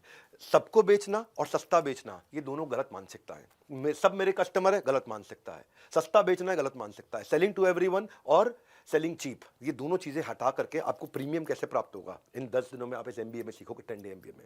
हर आदमी आपका कस्टमर नहीं होता है।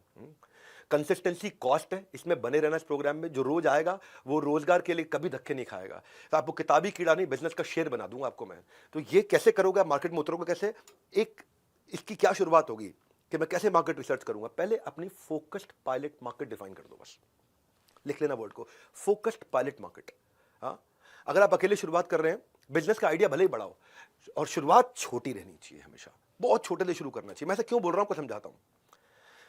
स्ट्रैटेजी होनी चाहिए कि मैं छोटी मार्केट को पूरा जीत लूं, डोमिनेट कर लूं बड़ी मार्केट में घुसने से पहले, क्योंकि वहां पे छोटी मार्केट में जो गलती करोगे, गलतियां भी छोटी रहेंगी। जब पूरे देश में पहुंच जाओगे तो गलतियां पूरे देश में फैल जाती हैं आपकी। तो अपनी मार्केट को नैरो डाउन करते जाओ और इनिशियल प्रॉफिट्स बना लो, क्योंकि आप जितनी बड़ी मार्केट में उतरोगे उतने ज्यादा खर्चे करके आ जाओगे। तो मल्टीपल मार्केट सेगमेंट को जब आप इग्नोर करना सीख गए ना, कि मैं बस ये लोग हैं, ये रीजन है, ये प्रोफाइल है मेरे कस्टमर का, इन पे फोकस करना है, तो क्या करोगे आप वैल्यू क्रिएट करने लग जाओगे। अब वहां फोकस होगा, नहीं तो मैं इधर कैसे जाऊं, उधर कैसे जाऊं, यहां दुकान कैसे खोलूं, वहां कैसे पहुंचूं। छोटे एरिया को डोमिनेट करो, छोटी मिस्टेक्स करो शुरू में। जितने रिसोर्सेज उनका पूरा इस्तेमाल कर लोगे। शुरू में बड़ा ऑफिस नहीं खोलना, पहले बिजनेस खड़ा बाद में बड़ा। एक्सपीरियंस क्रिएट करो कस्टमर का, कि word of mouth local market में आपके बारे में फैल जाए। मत घबराओ size of the focus pilot market से, छोटा ही है, जितना छोटा है उतना बढ़िया, स्मॉलर द बेटर। तो ये शुरुआत है आपकी। फोकस पायलट मार्केट ढूंढूंगा मेरी क्या है, कैसे मिलेगा ये फोकस पायलट मार्केट। मैं आपको 6 सवाल दे रहा हूं। फोकस पायलट मार्केट क्या होता है समझो। पहला सवाल, क्या जिस कस्टमर के पास जा रहा हूं मैं, वो कस्टमर वेल फंडेड है, उसके पास पैसा है मुझे देने के लिए, या ऐसा बंदा है जिसके लिए मुझे मेहनत बहुत करनी है लेकिन उसके पास बजट ही नहीं है। जो आपने अपना कस्टमर प्रोफाइल बनाया ना। दूसरा, क्या मैं या मेरा सेल्स के जो भी छोटी टीम है वो वहां तक पहुंच सकती है आसानी से। तीसरा, फोकस पायलट मार्केट कैसे डिफाइन कर रहे हो। हाँ, नोट्स दिए आपको, मैनुअल दिया है, मैनुअल में भी नोट्स है आपके पास में। तीसरा, क्या वो कस्टमर के पास एक कंपेलिंग रीजन है खरीदने का, कोई बड़ा कारण है कि उसको ये प्रोडक्ट चाहिए ही चाहिए आपसे, तो वो आपकी फोकस पायलट मार्केट है।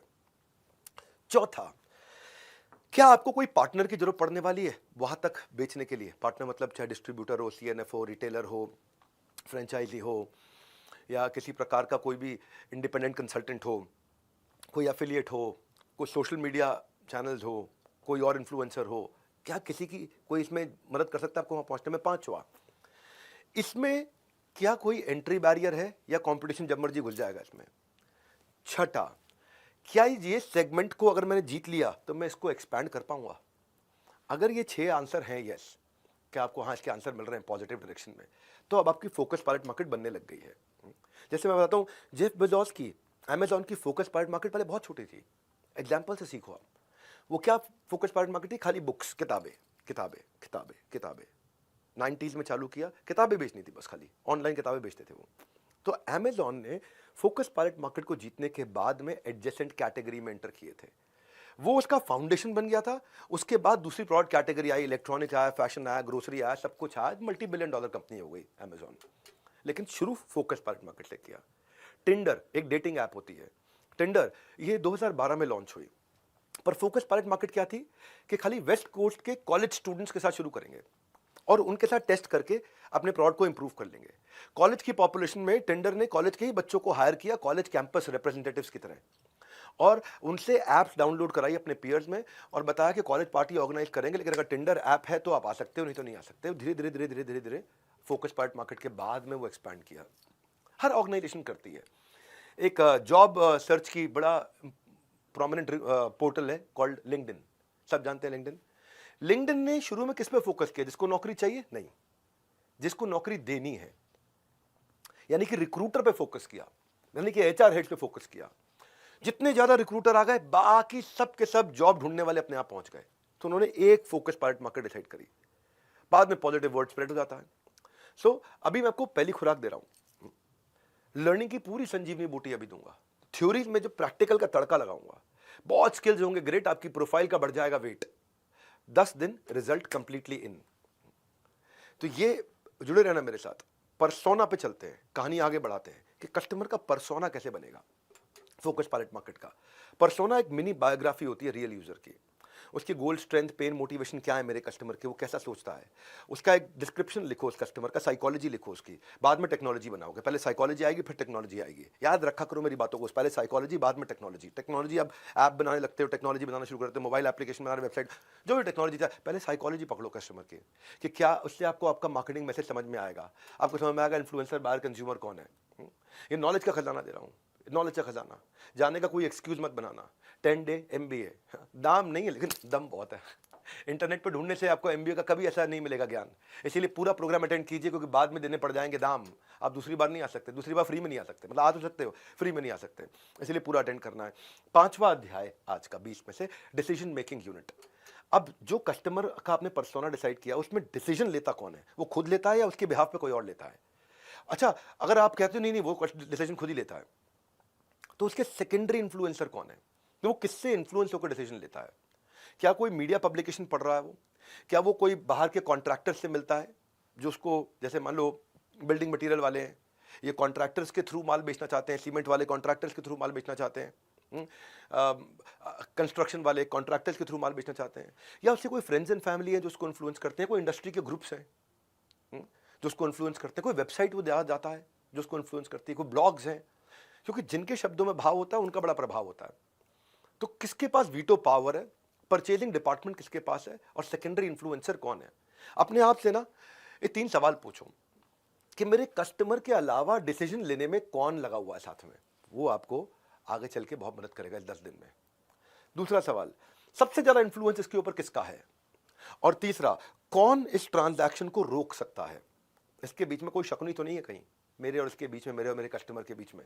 हाँ, इनको अभी पहचान लेते हैं। बड़ा बहुत इनसाइट जनरेटिंग कंटेंट दे रहा हूँ, बड़ा प्रैक्टिकल कंटेंट दे रहा हूँ। MBA जो कि एप्लीकेशन में आएगा। मैं चलता हूँ मेरे 6ठे अध्याय पे, प्रोडक्ट डेवलपमेंट।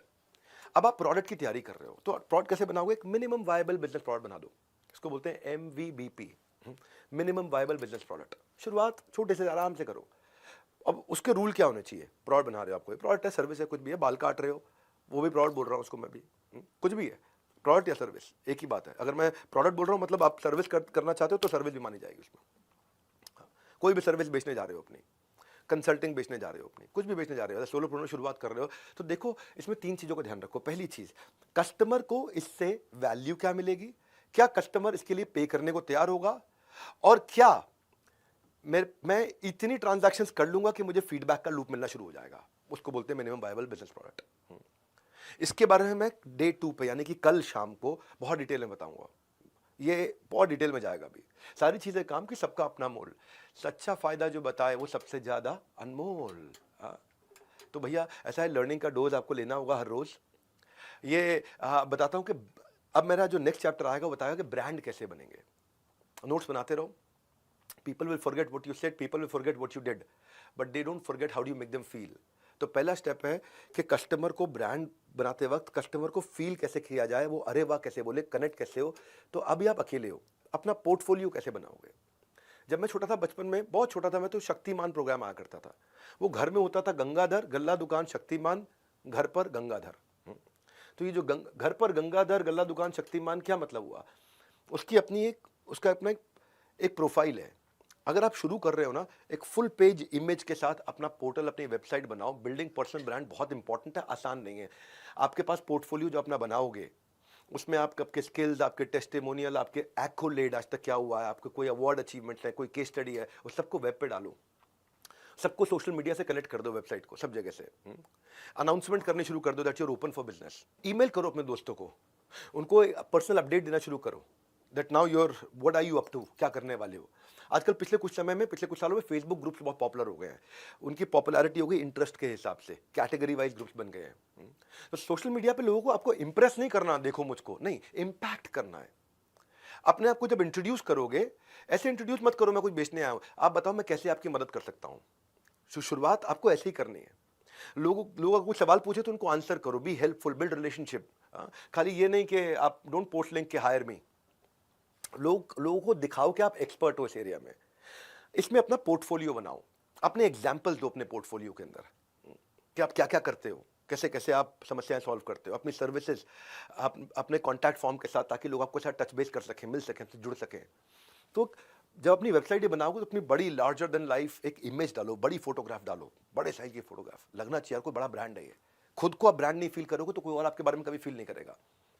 अगर आपका पोर्टफोलियो है ये प्रोफेशनल लगेगा, शुरुआत से प्रोफेशनल लग जाओगे। अनप्रोफेशनल फ्रीलांसर्स के बीच में आपकी पहले से ही एक साख बननी शुरू हो जाएगी। It will make you stand out. हाँ, ये दिखाएगा कि आप सीरियस हो अपने बिजनेस के बारे में। Portfolio is everything here, promises are nothing.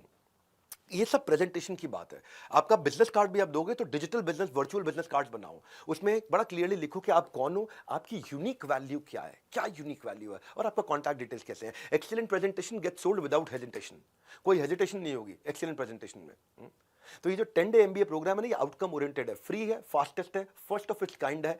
All I need is a discipline mind. बस आप डिसिप्लिन रहना मेरे साथ में। यूनिवर्सिटी से MBA बेच कर अपना बिजनेस बनाया है, मैं बेचने नहीं, बेचना सिखाने आया हूँ। तो आपको 18 दिन के युद्ध में, जैसे कृष्ण ने अर्जुन को गीता का ज्ञान दिया था ना 18 दिन के युद्ध में, वैसे 10 दिन में मैं आपको बिजनेस के कुरुक्षेत्र में रेडी कर दूंगा। दिन बस 10 हैं।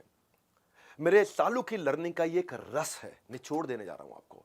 अब जो नेक्स्ट चैप्टर है मेरा, कोई बिजनेस 3 वजह से चलता है। वो 3 वजह कौन सी होती है? Customer, customer, customer. लेकिन कस्टमर को लाने में कष्ट बहुत है, मैं आसान करता हूं उसको। ये पूरा अध्याय आपके बड़े काम का है। मैं बहुत स्पीड से बहुत सारे टिप्स देने वाला हूं कि कस्टमर मिलेगा कैसे।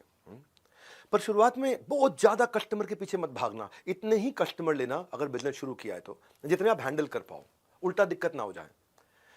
मेरे एक्सपीरियंस है, मैं जितने भी फ्रीलांसर से मिला हूं या जिसने बिजनेस शुरू किया है, अगर उनसे पूछो सबसे बड़ी प्रॉब्लम क्या है, तो उनके बिजनेस की सबसे बड़ी एक ही प्रॉब्लम है कि कस्टमर ढूंढूंगा कैसे।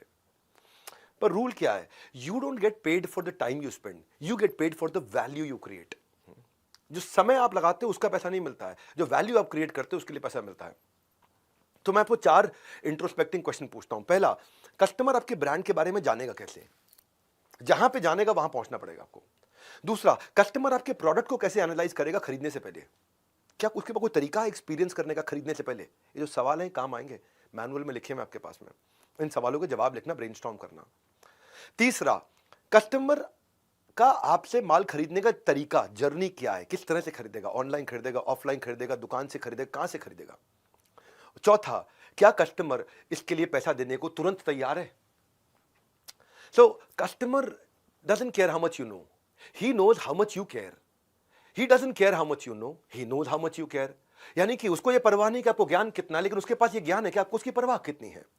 तो यह परवाह करने के लिए इन 4 सवालों का उत्तर मैनुअल में जरूर लिखना अपने लिए। इतनी वैल्यूएबल मैनुअल दिया ना मैंने साथ में आपको कि वीडियो तो दोबारा नहीं मिलेगा देखने को आपको, लेकिन मैनुअल आपके पास रह गया ना, उसमें नोट्स हैं आपके पास में। तो जब कंज्यूमर एम्पैथी का एक उदाहरण देता हूं, आप बोल सकते हो कि मेरी स्पेशलिटी में बड़ा डिटेल ओरिएंटेड फ्रीलांस एनिमेटर हूं उस पूरे शहर में, पर कस्टमर क्या कह रहा है, मुझको डिटेल ओरिएंटेड नहीं चाहिए, मुझे चाहिए फास्ट नॉट परफेक्ट। सो अब यू विल क्विकली बिकम, अगर आपने ये सोचा ना कि मैं बड़ा डिटेल ओरिएंटेड हूं, मैं फास्ट नहीं हूं, मैं परफेक्ट हूं, कस्टमर कह रहा है मुझे चाहिए फास्ट, परफेक्ट नहीं चाहिए, तो क्या होगा, आप जल्दी ही बहुत डिटेल ओरिएंटेड बेरोजगार फ्रीलांसर बन जाएंगे। आपको ये समझना है कि जो आपका कस्टमर है उसको स्पीड चाहिए या उसको एफिशिएंसी चाहिए या उसको एक्यूरेसी चाहिए या उसको ब्यूटी चाहिए, उसके लिए इंपॉर्टेंट क्या है, या उसको ड्यूरेबिलिटी चाहिए या उसको लग्जरी चाहिए या उसको अफोर्डेबिलिटी चाहिए, उसको सिंप्लिसिटी चाहिए, उसको अच्छी हेल्थ चाहिए, उसको चाहिए क्या आपके कस्टमर को, उसके लिए इंपॉर्टेंट क्या है, उसको सिक्योरिटी चाहिए, उसको रिलायबिलिटी चाहिए, उसको प्रॉफिटेबिलिटी चाहिए, वो क्या सोचता है। ये चैप्टर इसी के ऊपर है। अब जब आप कस्टमर आपको लाना है और आपने शुरू किया, आपके पास वो तरीका नहीं है, नेटवर्किंग करो, प्रोफेशनल एसोसिएशन ज्वाइन करो, इवेंट ज्वाइन करो, छोटी छोटी टॉक्स दो अपने टॉपिक के बारे में, keep showing up, people will start welcoming you. पहले दिन आपको रास्ता नहीं दिख रहा है मतलब ये नहीं कि वहां नहीं पहुंचोगे, जहां तक रास्ता दिख रहा है चालू करो। हाँ, अपना माइंडसेट चेंज करो, from what can I get से what can I give. What can I get नहीं रखना, मैं क्या इससे ले सकता हूं, नहीं मैं इसको क्या दे सकता हूं। So don't be one of दोस्त जो खाली तभी फोन करते हैं जब उनको कुछ चाहिए, वो वाले नेटवर्कर भी होते हैं जो नेटवर्किंग करते हैं इसीलिए। तो अपने जो भी एग्जिस्टिंग नेटवर्क है अभी आपका, आसपास खास में घुस जाओ, जो भी आपके सर्कल में हो सकता है, किसी को सर्विसेज की जरूरत हो, आपका क्लासमेट हो सकता है, ओल्ड कलीग हो सकता है, कोई प्रोफेसर हो सकता है, कोई टीचर हो सकता है, कोई पुराना बॉस हो सकता है, कॉन्वर्सेशन शुरू करो, केवल अपने बारे में बात मत करो और कॉन्टैक्ट एक्सचेंज करने का मौका मत छोड़ना, ताकि इवेंट के बाद आप उसके साथ टच में रह सको। सीधा अपना don't ask for the job straight, talk about कि आप कैसे मदद कर सकते हो, उनसे टच में रहो, क्रीपी मत बनो। और खास तौर से जिससे भी आप मिल रहे हो, अगले दिन उसको लिंक्डइन पे नाइस टू मीट यू एक नोट भेजो। और nice to meet you note में देखो, आप ये भी देखना कि हर एक के पीछे नहीं भागना, अपने प्रोस्पेक्ट को चूज करो। ये ध्यान से रखो कि बिजनेस, प्रोफेशन, इंडस्ट्री, कंपनी, कौन किसको आपकी जरूरत पड़ने वाली, उसकी लिस्ट बनाओ, रैंक दो उनको, आइडियल कैंडिडेट का टॉप से लेकर के डाउन तक एक रैंकिंग दो, यार ये सबसे ज्यादा आइडियल कैंडिडेट है मेरे लिए, ये मेरी स्किल के साथ फिटमेंट है, इसकी बहुत अच्छी फिटमेंट है, इनका पे स्केल है, ये मुझे पैसा दे सकते हैं। कुछ होते हैं बिग स्टेबल ऑर्गेनाइजेशन, कुछ होती है मिड साइज बहुत बिजी आगे बढ़ना चाहते हैं, कुछ होती है एकदम स्टार्टअप अभी ग्रो करना है उनको, उनकी रेपुटेशन क्या है, तो वो कहां जाता है कस्टमर, वो क्या कौन सी ऑर्गेनाइजेशन ज्वाइन करता है, वेबसाइट, ब्लॉग क्या देखता है, क्या पढ़ता है। तो ये जब आप करते हो तो अब अपनी प्रेजेंटेशन में ऑब्सेस मत हो जाओ कि मैं पूरी स्क्रिप्ट रट के जाऊंगा, रट के मत जाओ। बस वर्बल मिररिंग करने की जरूरत नहीं है, आपको खाली बस अपने आप को रेडी करके जाना है कि आपके पास अपना पूरा ज्ञान होना चाहिए। और प्रेजेंटेशन के बाद में फॉलो अप करना मत मिस करो, ये मैं सब सेल्स वाले दिन बहुत डिटेल में समझाऊंगा। रितेश अग्रवाल जो है ना ओयो के, पहली फंडिंग के लिए उन्होंने एक इन्वेस्टर का 32 बार फॉलो अप किया था, इसको बोलते हैं फॉलो अप का भूत। क्या तरीका क्या था, would you mind if I checked with you periodically, बस ऐसे ही पूछा था उन्होंने, क्या बुरा तो नहीं मानोगे अगर मैं आपसे रेगुलरली पीरियोडिकली आपसे फॉलो अप कर लूं। उसने कहा नहीं कोई बात नहीं, कर लेना मैसेज। क्योंकि अगर आप ऐसी बाल्टी में पानी भर रहे हो जिसमें छेद है, तो जितना मर्जी पानी भर लो सारा पानी निकल जाएगा। तो जब फॉलो अप के 3 स्टेप होते हैं। पहला स्टेप क्या है, जब आप घर जाओ, घर जाते ही जो आपकी बातचीत हुई है उसके साथ में उसके बिजनेस कार्ड पे अपने नोट्स जरूर बना लो। दूसरा, जो भी कॉन्टैक्ट लिस्ट है उसमें नोट्स ऐड कर लो। और तीसरा, आप उसको एक ईमेल करो या मैसेज करो कि आपने उससे क्या सीखा, आपका पॉजिटिव एक्सपीरियंस क्या रहा। बस ये यहां से शुरू करो, इतना शुरू करो कि what was your positive experience about him, what did you learn from him, वो लिखो, एकदम कनेक्ट हो जाएगा। पता होना चाहिए आपको एंटिसिपेटरी कंटेंट, जो काम का कंटेंट है उसके लिए। हाँ। और अगर आप देख रहे हो बिल्कुल जवाब नहीं दे रहा, कभी जवाब नहीं दे रहा, तो then you can stop also, certainly stop. अगर वो बोल देता है कि मेरे से बात मत करो, मुझे कॉल मत करो, तो एकदम रुक जाओ। अब इस सबका आपको ट्रैक रखना है, शुरुआत है ना बिजनेस की, तो फ्री टूल्स मिल जाएंगे इसको ट्रैक रखने के लिए। आप ऐसे नहीं कर पा रहे हो, फ्री टूल्स सीआरएम के मिल जाएंगे आपको, जहां पे आप अपनी कॉन्वर्सेशन को ट्रैक कर सकोगे कि पिछली बारी क्या बात हुई है, नोट्स बना दो वहीं पे। एक सिस्टम मिल जाएंगे आपको, फ्री सीआरएम के टूल्स मिल जाएंगे, क्योंकि आप सोलोप्रेन्योर हो, शुरुआत कर रहे हो, और वहां पे आप मेंटेन कर सकते हो। जैसे अपने फाइनेंशियल रिकॉर्ड मेंटेन करते हो, वैसे ये आपके टाइम और एनर्जी का इन्वेस्टमेंट रिकॉर्ड है। तो बिल गेट्स कहते हैं कि आप कैसे इंफॉर्मेशन को गैदर और मैनेज करते हो, वो डिटरमिन करेगा कि आप जीतोगे कि हारोगे। सो इस केस के लिए अब आपको ये करते वक्त सीआरएम में और लोगों को पास जाने में कंसिस्टेंसी रखनी है। जैसे किसी के पास अगर नौकरी नहीं है ना, तो उसको नौकरी ढूंढने को नौकरी की तरह करना पड़ता है, कि मैं सवेरे 9 से लेकर शाम 6 बजे तक खाली नौकरी ढूंढूंगा, ये मेरी नौकरी है अभी। इतनी कंसिस्टेंसी चाहिए आपको, क्योंकि कंसिस्टेंसी आपके एवरेज को एक्सेलेंस में कन्वर्ट करेगी। रिजल्ट पर नहीं, रूटीन पर फोकस करना है आपको, कि मैं रूटीन के साथ इतने कस्टमर के पास जाऊंगा, कंसिस्टेंट रहूंगा, कंक्लूजन मिलेगा, कैजुअल रहूंगा, कंफ्यूजन मिलेगा। शुरू में अपने कॉमन कनेक्शंस बिल्ड करो ना। कोई भी सेम स्कूल के थे, सेम प्रोफेशनल ग्रुप के थे, सेम प्लेस ऑफ वर्शिप, एक जैसे मंदिर जाते हैं, एक जैसे गुरुद्वारे जाते हैं, सेम तरह का गोल है, सेम तरह की सोशल सर्विस करते हैं, सेम तरह की कोई समाज सेवा करते हैं। और जब आप उनसे मिलोगे, उनको जो जो आपके पास किसी भी प्रकार की अथॉरिटी है उसको जरूर प्रोजेक्ट कर देना। अथॉरिटी समझ तो जैसे जैसे हॉस्पिटल जाओ या कहीं डॉक्टर के क्लिनिक जाओ तो वहाँ पे अपनी डिग्री जरूर डिस्प्ले करता है, वो उसकी अथॉरिटी है, तो डिग्री डिस्प्ले कर रहा है, प्रमोट कर रहा है उनकी अथॉरिटी को। हाँ, तो आपका रिज्यूमे, वेबसाइट, आपका बायो, पोर्टफोलियो, आपके क्लाइंट लिस्ट, आपके कोई भी प्रोफेशनल टाइटल है, आपकी कोई मेंबरशिप्स है, सर्टिफिकेशंस हैं, कोई स्पेशल ट्रेनिंग है, कोई अवार्ड्स हैं, वो आपकी अथॉरिटी को डिफाइन करते हैं। सो आप अपने ट्रस्टेड इनर सर्कल को बिल्ड करके वहाँ पे, जिसमें जैसे आप कोई फेलो फ्रीलांसर है, कोई और बडी है, कोई रिलेटिव मेंटर है आपका, वहाँ से शुरुआत करो। नहीं मिलती जॉब पोर्टल्स पे जाओ, वहाँ आपको रिक्वायरमेंट्स मिल जाएंगी। नहीं मिलता आपको तो बाकी फ्रीलांसर और एंटरप्रेन्योर से पार्टनरशिप करो कि भाई मैं तुझे दे दूंगा लीड, कोई तू मुझे लीड दे दे, तेरा बिजनेस अलग है, मेरा अलग है। मैं शादी के कार्ड छापता हूँ, तू शादी में बैंड बाजा बजाता है, तेरा बैंड बाजा वाले धंधा मैं नहीं कर सकता, शादी का कार्ड छापने का धंधा तू नहीं कर सकता। मैं तुझे लीड देता हूँ, तू मुझे लीड दे, हम आपस में कुछ शेयर कर लेंगे। आपकी इंडस्ट्री की न्यूज़ जो छप रही है उसके लिए गूगल पे अलर्ट्स डाल दो कि आपकी इंडस्ट्री की न्यूज़ आएगी तो वो अलर्ट आपको मिल जाए। तो जब भी आप ये करोगे, अपनी ये सब जब पढ़ते पढ़ते आप अपनी ऑनलाइन रेपुटेशन भी बिल्ड करोगे, क्योंकि आपने कोई न्यूज़ पढ़ी तो उससे आप 4 लाइन का छोटा सा एक पोस्ट डालोगे, ऑनलाइन रेपुटेशन बिल्ड होगी। और उस वर्क सैंपल जो आपने वर्क किया उसको क्लाइंट के तरह शेयर करते हो, तो आप इससे क्या रहता है, आपको अपकमिंग टूल्स के बारे में पता चलता रहता है न्यूज़ से, आप अपकमिंग टूल्स पे एक्सपर्ट होने लग जाते हो, आप अपनी केस स्टडीज प्रेजेंट करते हो। फिर जब आप टारगेटेड ऐड लगाओगे अपने क्लाइंट लिस्ट पे, या आप डायरेक्टरीज के थ्रू जाओगे जहां पे डायरेक्टरीज मिल जाएगा, वहां पे आपने अगर कोई कस्टमर मिला, शुरू में तकलीफ भी आती, कोई बात नहीं, 30 मिनट की एक फोन कंसल्टेशन फ्री दे दो, नीड जनरेट कर लो, नीड जनरेट कर लो। कोई भी आपको मदद कर सकता है, खासतौर से जो मैंने बताया ना, जो आपके कॉम्प्लीमेंटिंग स्किल्स वाले हैं वो आपको बहुत मदद कर सकते हैं।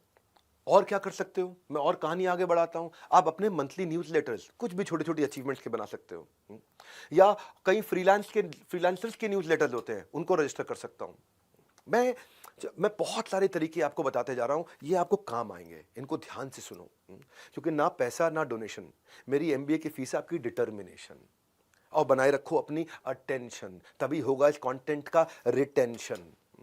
ध्यान से सुनो हर एक स्ट्रैटेजी, क्योंकि इसके बाद आपका असेसमेंट होगा और आपको 75% लेकर के आने, सर्टिफिकेट पाने के लिए 75% अटेंडेंस और 75% स्कोर, ये 2 चीजें चाहिए। और आगे बढ़ाता हूं कहानी। अब मान लो आप आगे जा रहे हो, आपने शुरुआत है यार, अभी भी कोई रास्ते नहीं मिल रहे हैं, कुछ समझ में नहीं आ रहा क्या करूं। हर चीज के लिए बहुत सारी वेबसाइट और पोर्टल्स हैं, कुछ भी आप करते हो। आप अगर आप लिखना चाहते हो तो मीडियम है, ग्रामरली है, वाटरपैड है, राइटर एक्सेस है, क्रिएटिव पेन है, ब्लॉगर है, पीपल फॉर आवर, ये सब पे बिजनेस भी मिलता है, आपको काम भी करने की पॉसिबिलिटी मिलती है। आप कहते हो मैं तो डिजाइनर हूँ, मैं राइटर नहीं, कोई बात नहीं, कैनवा है, बिहेंस है, एडोबी है, वर्डप्रेस है, ड्रिबल है, विक्स है, कोड पेन, इन पे तो इनमें से कई ऐसे पोर्टल्स हैं जहाँ पे आपको बिजनेस मिलता है आपके लिए। आप कुछ भी कर रहे हो, आप कहते हो मैं तो डिजाइनर भी नहीं हूं, मैं तो डेवलपर हूं, मैं तो कोडिंग करता हूं, तो कोई बात नहीं। इसके लिए अपवर्क है, साइट पॉइंट है, कोड वॉर्ड है, कोड ब्यूटीफाई है, कोड प्रोजेक्ट भी है, एक टॉपटेल भी है। ये सब के सब वो पोर्टल्स हैं जहां आपको धंधा मिलेगा। जैसे आप कहते हो मैं तो कंसल्टेंट हूं, मैं फाइनेंस का कंसल्टेंट हूँ, मार्केटिंग का कंसल्टेंट हूँ, मैं अकाउंटिंग का कंसल्टेंट हूँ, मैं इसका कंसल्टेंट, उसका कंसल्टेंट। एक्सेंचर है, कोरा है, प्रेस्टो एक्सपर्ट्स है, लॉन्च पैड है, फोरफोल्ड है, नेविगेट है, बीकेसी कंसल्टिंग, ये इनमें कई जगह आपको बिजनेस मिलेगा। आप कहते हो मैं वर्चुअल असिस्टेंट बनना चाहता हूँ, वहाँ तो बिजनेस मिलने के लिए बहुत जगह है। एक है time etcetera, time ETC, click worker, fancy hands, assistant match, virtual बिले। आप कहते हो कि भाई मैं मार्केटर बनना चाहता हूं, तो हब स्पॉट पे जाओ, लिंक्डइन पे जाओ, सेमरश पे जाओ। आप कहते हो मैं तो फोटोग्राफर हूं, खाली फोटो खींचता हूं, मैं क्या धंधा करूंगा, गेटी इमेज है, पिक्साबे है, फ्लिकर है, शटर स्टॉक है, वहां से आप पैसा कमा सकते हो। तो start finding portals for yourself. मैं कस्टमर सर्विस करना चाहता हूं घर से, वी वर्क रिमोटली है, वर्चुअल वोकेशन है, सपोर्ट ड्रिवन है। जो स्ट्रगल है ना आपका आज का, वो आपकी कल की स्ट्रेंथ बिल्ड करेगा। पर वेक्टर बनाओ, अपनी दिशा तैयार करो। ये 10 दिन में आपको मजा आने वाला है, क्योंकि कॉलेज आपको डिग्री देता है, मैं आपको डायनामिक्स दूंगा, केवल डिग्री नहीं दूंगा, डायनामिक्स दूंगा। सिलेबस नहीं, पूरा सिस्टम समझाऊंगा। 10 डे MBA फ्री है, वर्थ इट है, इसमें बस आपका मुझे टाइम चाहिए। 9वें अध्याय पे चलते हैं, कहानी आगे बढ़ाते हैं। सेल्स साइकिल बनती है आपकी एक, कि आज शुरू किया कितने दिन में पैसा आएगा। सेल्स साइकिल एक बनती है कस्टमर एक्विजिशन की। तो अपने प्रोसेस को लिखो, कितना लंबा प्रोसेस है, एस्टिमेट करो कि इसमें कितने रास्ते में हर्डल्स आएंगे, कितनी तकलीफें आएंगी, कस्टमर का पैसा मेरे जेब तक आते आते तक कितने दिन आपको चाहिए एक पेइंग कस्टमर लाने के लिए। जितना लंबा लेंथ होगा सेल्स साइकिल का, उतना उस दौरान के सारे खर्चे आपको डालने पड़ जाएंगे। क्योंकि अगर मान लो पेमेंट आते आते 90 दिन लगेंगे, तो 90 दिन में क्या खर्चे होने वाले हैं, उस एक्सपेंसेस को कैलकुलेट करो। सेल्स साइकिल समझनी जरूरी है आपको। अगर आप एक सोलोप्रेन्योर हो, स्टार्टअप शुरू कर रहे हो, क्या क्या कॉस्ट है आपकी, कई तरह की कॉस्ट होगी ना आपकी। एक आपके पास कोई अगर सेल मैन पावर है, उसकी सैलरी हो गई, कोई ब्रोशर आपने प्रिंट किए हैं, बांटे हैं, कोई वेबसाइट आपने बनाई है, कोई ट्रेड शो में आप गए हो, कोई एडवर्टाइजिंग करी है आपने, कोई फेसबुक ऐड लगाई है, कोई इंडस्ट्री पब्लिकेशन में गए हो आप, कोई व्हाइट पेपर, कुछ भी। जितनी लॉन्ग सेल साइकिल होगी उतना ज़्यादा पैसा लग जाएगा आपका। लेकिन अगर आपको पता है सेल साइकिल खाली शुरू में लॉन्ग है और उसके बाद पाइपलाइन बहुत बड़ी है, तो चल जाएगा, लाइफ टाइम वैल्यू है उसमें। So even after spending a lot of money, अगर कस्टमर ने नहीं खरीदा तो फिर आपके लिए खतरा है। तो ये आप सेल्स साइकिल समझे। अब सेल्स साइकिल समझ में आई, तो अब आपको डिसाइड करना है मेरी प्राइसिंग क्या होगी। तो मेरा 10वां अध्याय प्राइसिंग का, बहुत वैल्यूएबल कंटेंट है। आपका गोल ये नहीं है कि आप अपने बिल, जितने आपके बिल आपके खर्चे हैं पूरे कर लो। आपका गोल है होना चाहिए कि जिस चीज के लिए मैं वर्दी हूं, जो मेरी वर्थ है, उसका पैसा मुझे मिले। समझो भाई, घोड़ा अगर घास से दोस्ती करेगा तो खाएगा क्या? काम कस्टमर अनुसार, लेकिन दाम काम अनुसार। तो चार्ज व्हाट यू डिजर्व। न ज्यादा में बिकेगा और न कम में बिजनेस जमेगा। सही राइस के लिए जरूरी है सही प्राइस। तो प्राइसिंग को सीखते हैं हम। जब भी आप अगर नए हो ना धंधे में, आपने शुरू किया है, आज सोलोप्रेन्योर की जर्नी है, स्टार्टअप की जर्नी है, तो हमेशा सामने वाले कस्टमर का बजट पहले आप ही पूछ लो। उसको बंडल प्राइस के साथ शुरू करो, फिर इंडिविजुअल प्राइस पे लेके आना। अगर कम करना है तो बंडल प्राइस से चालू करो। अपने आप को कंसल्टेंट की तरह जब पोजीशन करोगे ना, तो ऐसा नहीं है कि मैं यार फ्यूचर में काम मिलेगा उसकी होप में आज ही प्राइस कम कर दूं। नहीं, वो करना भी पड़े तो बहुत छोटा सा टेस्टिमोनियल के लिए कर दो, ताकि आपका प्रोफाइल मजबूत बन जाए। तो और कई बार अगर आपके काम कस्टमर को पसंद नहीं आया, तो वो कहेगा इसको रिवाइज करो, उसको दोबारा ठीक करो, दोबारा ठीक करो। ट्राई मारना कि जो रिवीजन है उसका बजट अलग बनवा देना उससे। ये भी तय करने का, लॉन्ग टर्म कॉन्ट्रैक्ट बन रहा है तो तय कर लेना कि मैं 5%, 10% हर 3 महीने, 6 महीने, 1 साल में बढ़ाऊंगा प्राइस। ये चीजें मैं आपको एक्सपीरियंस से बता रहा हूं आज। ये चीजें आपको बता रहा हूं कि शुरुआत कैसे होती है। पहले 1000 दिन की जर्नी में पहले 100 दिन कैसे जाएंगे आपके। अगर ना बोलना पड़े तो कस्टमर को ना बोलना चाहिए। शुरू में सुनना सीखो, हाँ, ज्यादा बात नहीं करना। और देखिए, एक चीज आपको समझाता हूं आपको मैं, क्योंकि इसने मुझे 2 साल तक बिजनेस देना है तो कम पैसे लगा देता हूं। नहीं, एक बात बताता हूं आपको, एक नया रूल समझाता हूं। 2 साल तक कम पैसे मिलने से ज्यादा अच्छा है कि 4 महीने में, 3 महीने में बहुत ज्यादा पैसे ले लो। आप क्या करो, शॉर्टर डे और हायर रेट ले लो। उससे क्या होगा, आज अपफ्रंट पैसा आना शुरू हो जाएगा, आपके पास कैश फ्लो अच्छे हो जाएंगे। कभी अगर दोनों में कंपेयर करना हो ना, और 4 महीने, 3 महीने का काम हो वर्सेस 1 साल का काम हो, और 3 महीने में आपको अच्छा पैसा मिल जाए, और बहुत कम करके 1 साल में बांट के टुकड़ों में लेने से अच्छा है कि शुरुआत में कैश फ्लो कैसे मेरे मजबूत रहेंगे। आज अगर अपफ्रंट पैसा आ गया, मैं मजबूत हो जाऊंगा, मैं कॉन्फिडेंट हो जाऊंगा बिजनेस करने के लिए। पहले 100 दिन में पैसा और कस्टमर, 2 चीजें चाहिए होती हैं आपको। तो आप वैल्यू बेस्ड प्राइसिंग कैसे होती है वो आपको समझाता हूं। अपने फी स्ट्रक्चर को प्लान करो। कभी आप पर आवर भी कैलकुलेट करना चलेगा आपकी इंडस्ट्री में, या पर डे चलेगा, या पर यूनिट चलेगा, हाँ, जो आउटपुट दे रहे हो आप, या प्रोजेक्ट कंप्लीट करने पे चलेगा पैसा, या मिनिमम अमाउंट के साथ भी चलेगा, एमजी ले लिया आपने उससे, या परसेंटेज ऑफ प्रॉफिट चलेगा कि मैंने उसका धंधा बढ़ा दिया, उसके प्रॉफिट में परसेंटेज ले लूं। तो आप अपने जो फी स्ट्रक्चर को कैलकुलेट करोगे, शुरुआत में समझ में नहीं आता मैं कौन सा करूं, तो बिलेबल टाइम देख लो, हाँ, या फिर ओवरहेड एक्सपेंसेस और अपने प्रॉफिट मार्जिन को कंसीडर करो। पर हमेशा अपना लोएस्ट प्राइस दिमाग में क्लियर रख के जाना कि इसके नीचे नहीं जाऊंगा, हाँ, ये मेरा लोएस्ट प्राइस है। अपने बेंचमार्क, अपने रेट इंडस्ट्री में पकड़ के अपने लोएस्ट प्राइस को पकड़ के चलो। तो इसके लिए आपको कई बार अपनी न्यूमेरिकल वर्थ कैलकुलेट करनी आनी चाहिए, वो भी आपको समझाता हूं मैं। न्यूमेरिकल वर्थ कैलकुलेट करने से पहले अपनी कॉस्टिंग अंदर एक यूनिट की कितनी पड़ रही है, और बाजार में मेरे अगेंस्ट ऑप्शंस क्या अवेलेबल है, इनको पकड़ के चलना है आपको। अगर आप इनोवेटर हैं कोई, और कोई आप ऐसी चीज ले आए हैं जो बाजार में अवेलेबल नहीं है, और आप जल्दी शुरू में ले आए हैं, तो इस समय पूरा प्राइस चार्ज करो। बाद में प्राइस, जब और लोग बाजार में उतर जाएंगे तब प्राइस कम करो। इसके लिए ये पता है, या फिर दूसरी तरफ होता है बैरियर प्राइसिंग, प्राइस इतना कम कर दूं कि मेरा कॉम्पिटिटर ही ना घुस पाए। लेकिन इसमें थोड़ा खतरा भी रहता है। हाँ, प्राइस इतना कर दूं कि कोई और सप्लायर ही ना घुस पाए। इसमें एक मिल्किंग स्किमिंग होता है कि मैंने बढ़िया प्रोडक्ट एस्टैब्लिश कर लिया है, तो और अभी किसी के पास नहीं है, तो मैं इससे मैक्सिमम कमाते जाऊं, लेकिन जब कॉम्पिटिटर आएगा तब तक मैं अच्छा कमा के निकल जाऊंगा। फिर एक होता है पेनिट्रेशन प्राइसिंग।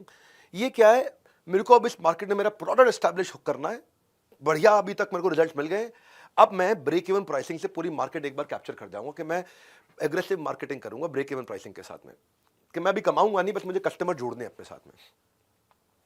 पर एक खतरनाक भी होता है, उसको बोलते हैं दूसरी तरफ लॉस लीडिंग। लॉस लीडिंग क्या है कि मैं कॉस्ट जो आ रही है उससे भी कम प्राइस करूंगा, है ना।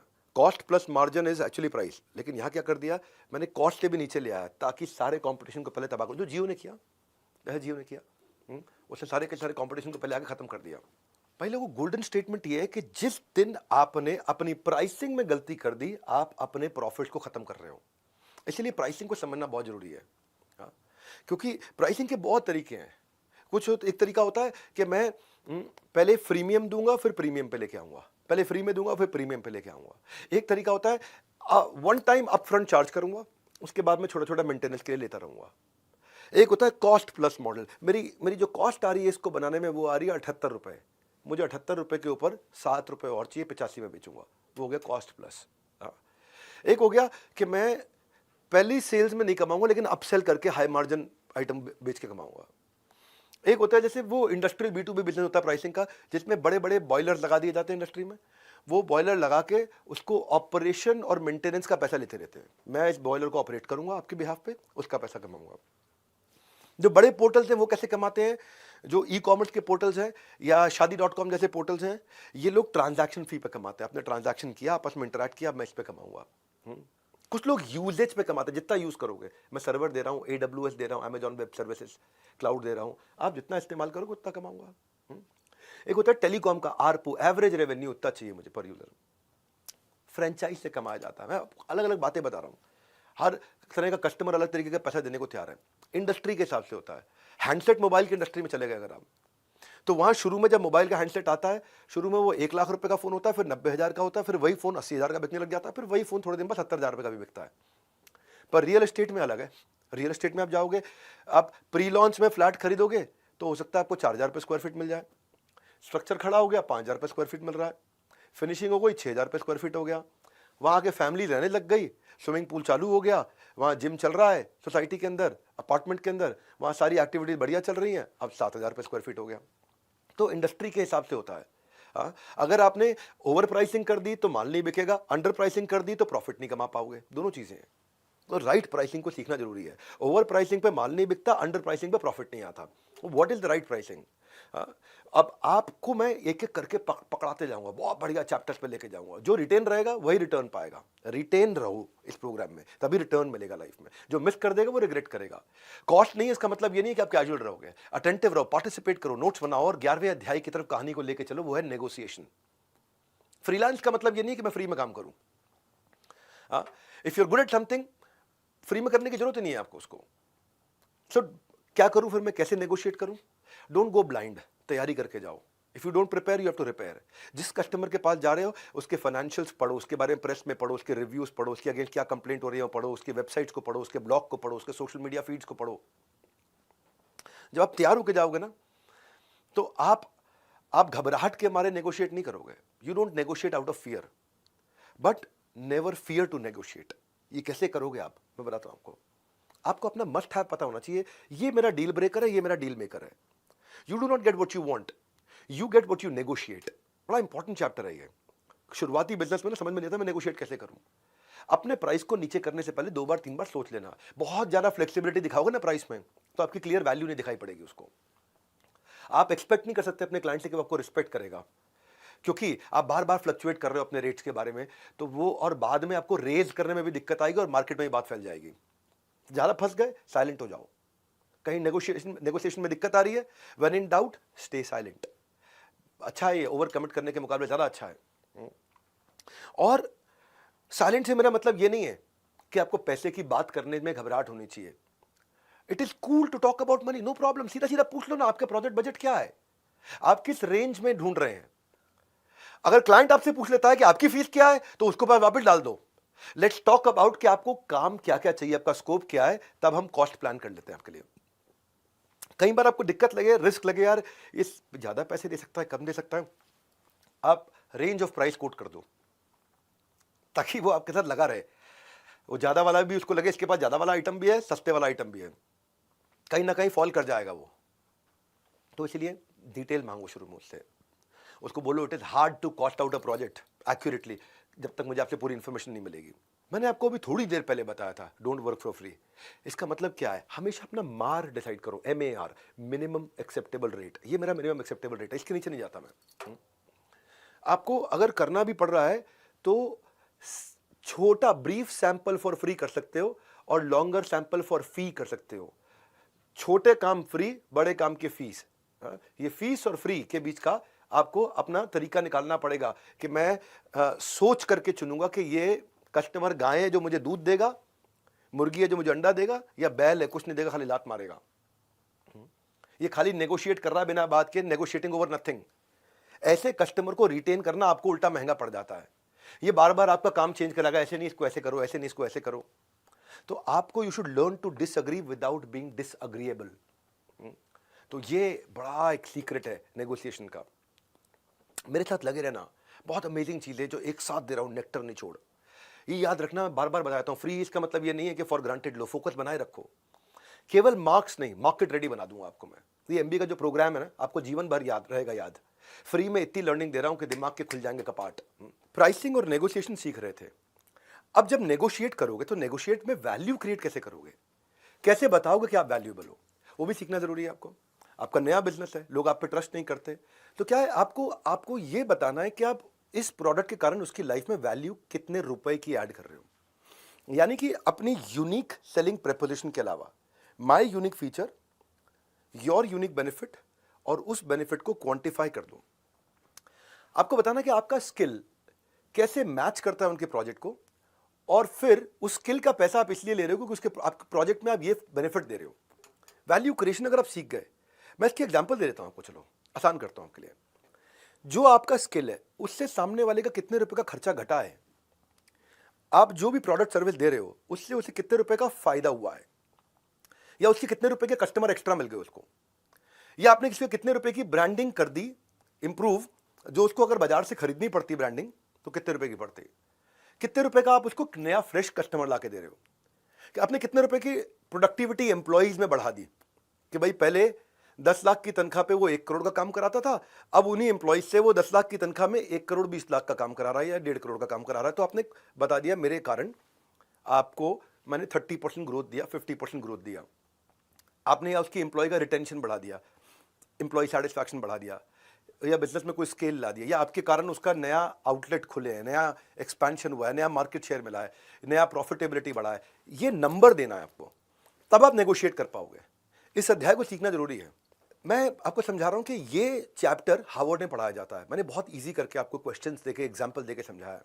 रेस्टोरेंट में खाना खाने के बाद आप बिल में नापतोल करते हो, रोटी कितने की थी, सब्जी कितने की थी।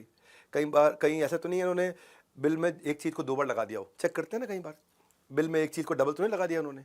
एक ही आइटम को रोटी 2 ली थी लेकिन रोटी को 2 बार 2 लगा दिया, 4 का पैसा लगा दिया। कितने रुपए का GST लगाया, कितने रुपए का सर्विस टैक्स लगाया, वो कैलकुलेट करने के बाद आप बताते हो हाँ जी बिल ठीक है, वैल्यू फॉर मनी था या नहीं था। आपको ब्रेक डाउन करके क्वांटिफाई करना है। आप इस सेशन को सुनोगे ना तो आपको वैल्यू ऑफ टाइम अपना भी निकालना है, क्योंकि मैं आपसे पैसा नहीं, आपका टाइम ले रहा हूं।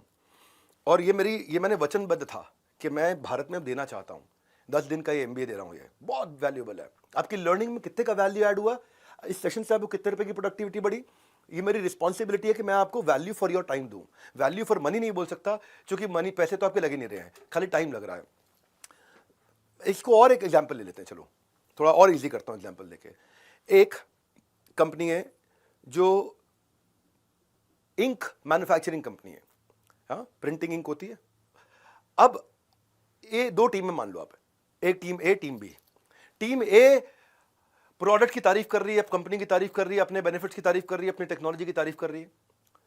टीम बी, दूसरी टीम, वो क्वांटिफाइड डेटा बता रही है। क्या कह रही है, इससे आपका 10% एरर कम हो जाएगा। जब 10% एरर कम हुआ तो आपका save cost of repeat work हो गया, क्योंकि एरर कम हुआ तो आपको रिपीट नहीं करना पड़ रहा, तो उसको क्वांटिफाई कर दिया। ये 67% इंक जल्दी सूखती है, तो इससे आपका 50% टाइम बचा। 50% टाइम बचा तो आपकी एफिशिएंसी डबल हो गई, क्योंकि टाइम आधा लगा, एफिशिएंसी डबल हो गई, उसको क्वांटिफाई करके दिया।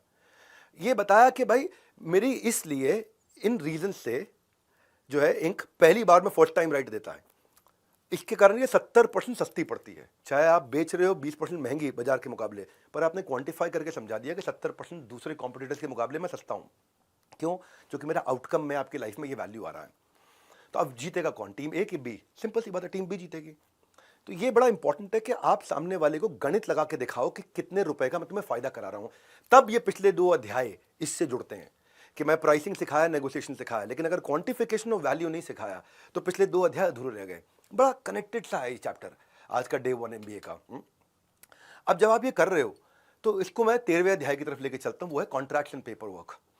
अगर आपने ये सब चीज़ों को जो आपने कॉन्ट्रैक्ट किया है, जब तक कॉन्ट्रैक्ट साइन नहीं हुआ कुछ भी रियल नहीं है। Until a contract is signed, nothing is real। और मैं बताऊं फिर फंस जाओगे आप जब कॉन्ट्रैक्ट नहीं हुआ। वो कहते हैं ना कि थोड़ा बहुत शतरंज का आना भी जरूरी है साहब, क्योंकि कई बार सामने वाला मोहरा चल रहा होता है और हम यारी दोस्ती निभा रहे होते हैं। और कॉन्ट्रैक्ट इतने ध्यान से बनाओ, क्योंकि कॉन्ट्रैक्ट को एक बार साइन कर दिया तो अनसाइन नहीं कर सकते। हाँ, एक बार डन कर दिया तो अनडन नहीं कर सकते। हाँ, एक बार अग्री कर लिया तो डिसअग्री नहीं कर सकते।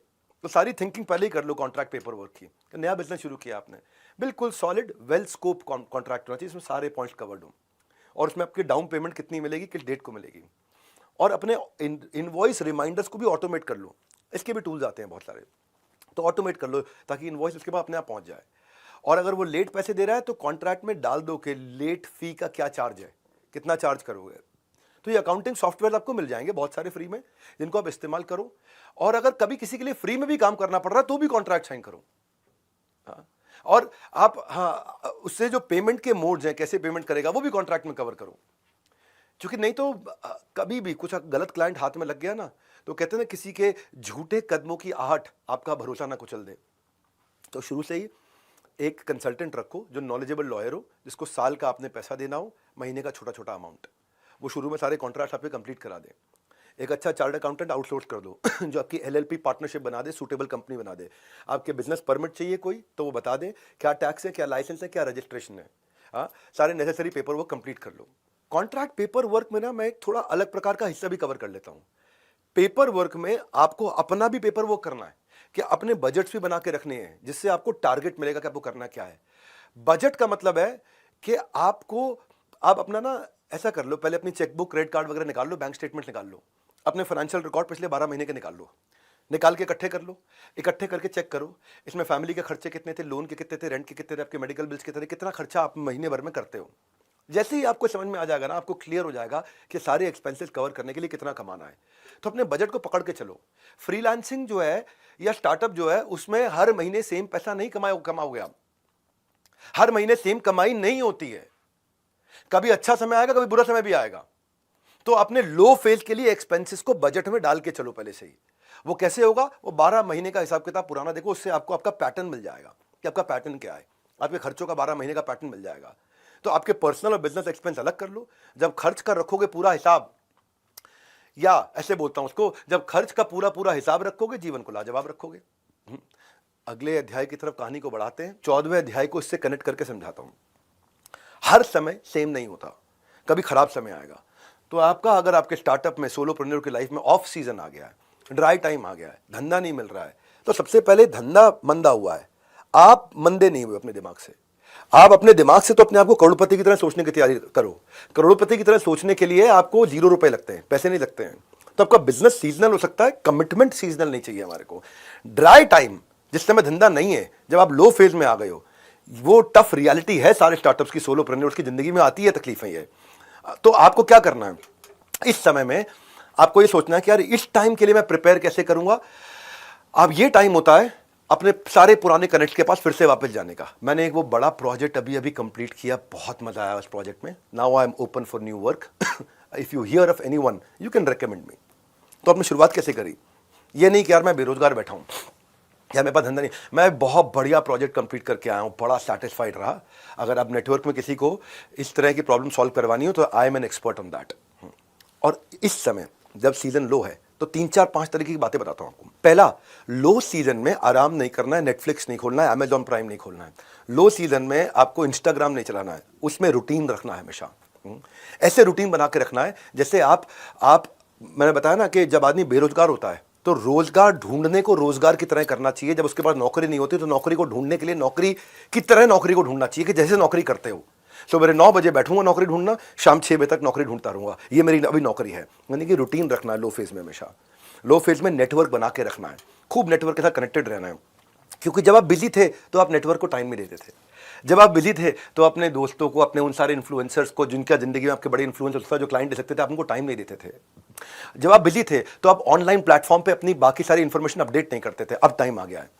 जब आप बिजी थे तो आप अपने पुराने कस्टमर्स के टॉप ऑफ द माइंड नहीं रहते थे। अब उनके पास जाइए, उनसे बोलिए कितना फायदा हुआ, मेरे को टेस्टिमोनियल वीडियो बना के दे दो, put that on social media. जब आप बिजी थे तो अपने बिजनेस मॉडल को इवैल्यूएट नहीं कर रहे थे। अब आपका लो फेज है, अब बिजनेस मॉडल को इवैल्यूएट करने का है, नया प्रोडक्ट लाइन बिल्ड करना है, ऑफ सीजन में कोई कॉम्प्लीमेंट्री फ्री भी लेके आना है, कोई नया प्रोडक्ट सर्विस ऐड करना है। जब आप बिजी थे तो जिस चीज पे फोकस करना था लेकिन नहीं कर पा रहे थे क्योंकि बिजी थे, अब वो कर लो। जैसे कोई नया स्किल आपको ऐड करना था, मार्केट में कोई नया स्किल आ गया आपके इंडस्ट्री में, जब आप बिजी थे। अब क्या है, मैंने भी इस तरह से, जब समय आता है लोग प्रॉब्लम में फंसते हैं, हमने एक बीबी कोच बनाया है। ये मैं आपको आगे चल के थोड़ा बताऊंगा कि बीबी कोच है। हमने एक नया प्रोडक्ट तैयार किया जो 24 घंटे बिजनेस एक्सपर्ट की तरह आपके साथ में कॉन्वर्सेशनल तरीके से कोच हम देते हैं आपको, जो 24 घंटे एक्यूरेट आपकी बिजनेस की हर प्रॉब्लम का आंसर देता है। ये मेरा एक प्रोडक्ट है, मैंने लॉन्च किया है, बड़ा बिजनेस इम्पैक्ट जो प्रोडक्ट है, ये सारा आउटकम ओरिएंटेड प्रोडक्ट है। उसी में हमने मल्टी लैंग्वेज कोच डाला साथ में, जो हर भाषा में आपको कोचिंग देगा, हैंड होल्डिंग करेगा। बहुत सस्ता कर दिया हमने प्रोडक्ट। इसमें आपको स्पीच टू टेक्स्ट भी बात कर सकते हो आप। बिजनेस के हर प्रॉब्लम का सोल्यूशन रहेगा आपके फिंगर टिप्स पे। बहुत कुछ कवर करना है मेरे पास। अब क्या है, जब कठोर समय आया उसके लिए पहले ही फाइनेंशियल क्वेश्चन रखो। क्यों? क्योंकि प्रिडिक्टेबल भी होते हैं कई स्लो पीरियड, कि स्लो पीरियड आने वाला है मेरे लिए। कई पोस्ट हॉलीडे होते हैं स्लो पीरियड, टैक्सेस के बाद होते हैं, या वेडिंग सीजन के टाइम पे होते हैं, या जिस समय न्यू ईयर के टाइम पे होते हैं कि लोग चले जाते हैं, ट्रैवल करते हैं। Money saved is money earned, क्यों? जो प्रिडिक्टेबल है वो। फिर लेकिन ऐसा भी होता है कि कई जगह सीजन एक रीजन के हिसाब से होता है। गर्मियों का सीजन साउथ में 12 महीने रहता है, दिल्ली में, नॉर्थ इंडिया में आधा टाइम गर्मी और थोड़ा टाइम सर्दी रहती है। तो जहां पे सीजन है आपका, वहां चले जाओ, या अपने सीजन को एक्सटेंड करो। जैसे सीजन आने वाला हो, सीजन जाने वाला हो, जाने से पहले डिस्काउंट्स देकर के अपनी सारी इन्वेंट्री निकाल दो। जब आप बिजी थे तो आप कंटेंट मार्केटिंग नहीं कर रहे थे। अब लो फेज में हो, उस समय कंटेंट मार्केटिंग चालू कर दो, टेक्नोलॉजी ऑटोमेशन चालू कर दो, वेंडर से मीटिंग चालू कर दो, नए वेंडर, इंटरनेशनल वेंडर से बातचीत करनी शुरू कर दो। अब आप रिटेंशन पे काम करो। जो कस्टमर्स को पहले सर्विस दे चुके हो, आप उनके साथ टच में नहीं थे, उनके साथ टच में आ जाओ। तो जब सीजन नहीं है, बहुत कुछ किया जा सकता है। इसलिए बड़ा इंपॉर्टेंट अध्याय था ये आपके लिए कि हर समय एक समान नहीं होता, तो क्या करना है।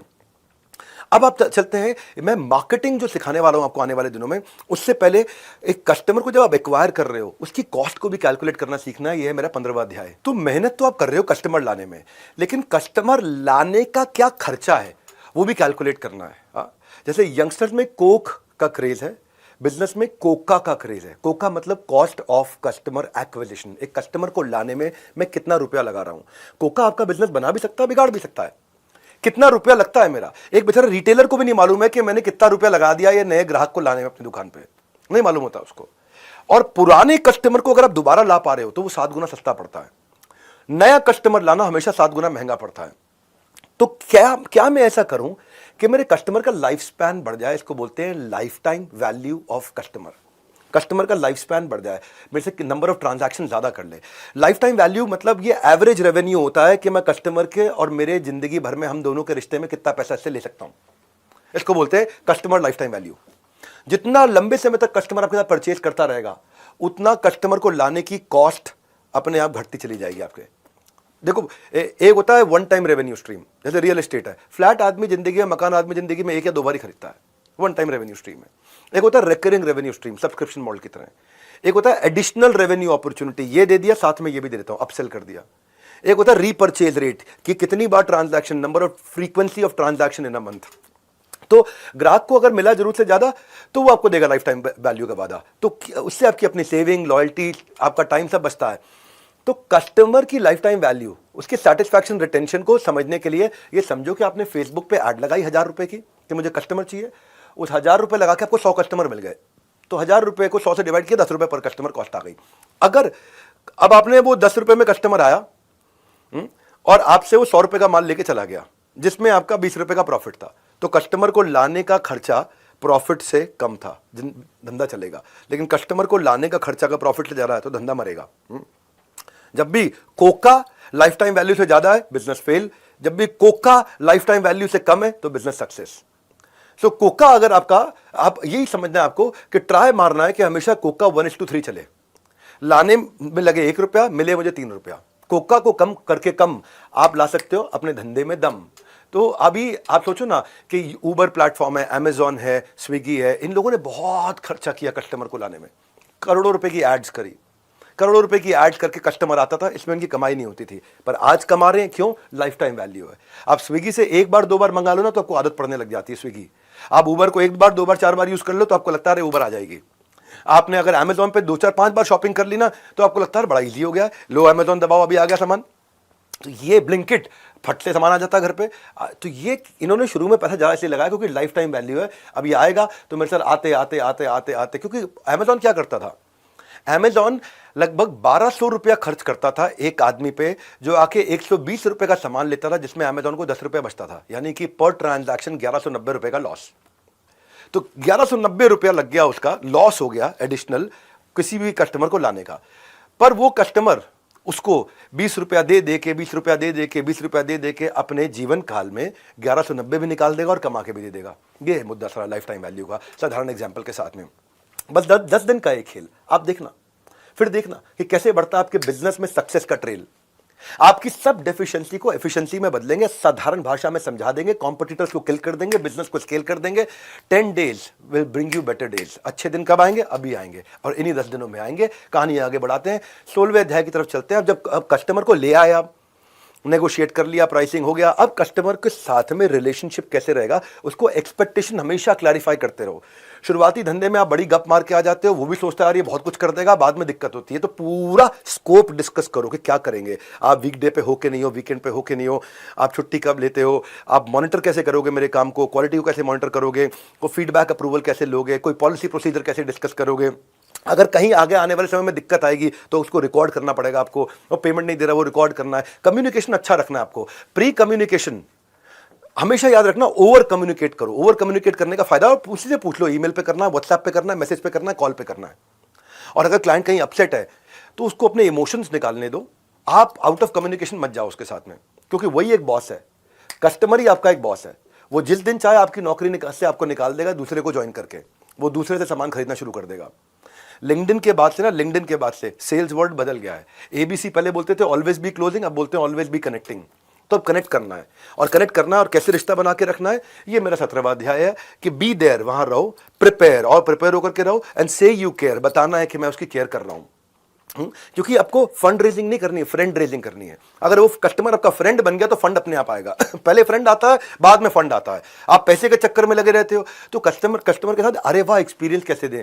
आप हमेशा उसकी लेटेस्ट न्यूज को पकड़ के रखो, क्या चल रहा है उसकी जिंदगी में। जब भी आप उसके साथ मीटिंग कर रहे हो, हर मीटिंग के बाद में रिकैप करो, मीटिंग उसको क्लियर करो, अंडर प्रॉमिस करो, कम कमिट करो, जरा डिलीवर करो। आप जो आप कर सकते हो हाँ कर दो, जो नहीं कर सकते हो उसका तरीका बदलो, पॉजिटिव लैंग्वेज के साथ करो। मैं बताता हूं आपको पॉजिटिव लैंग्वेज कैसे लेते हैं।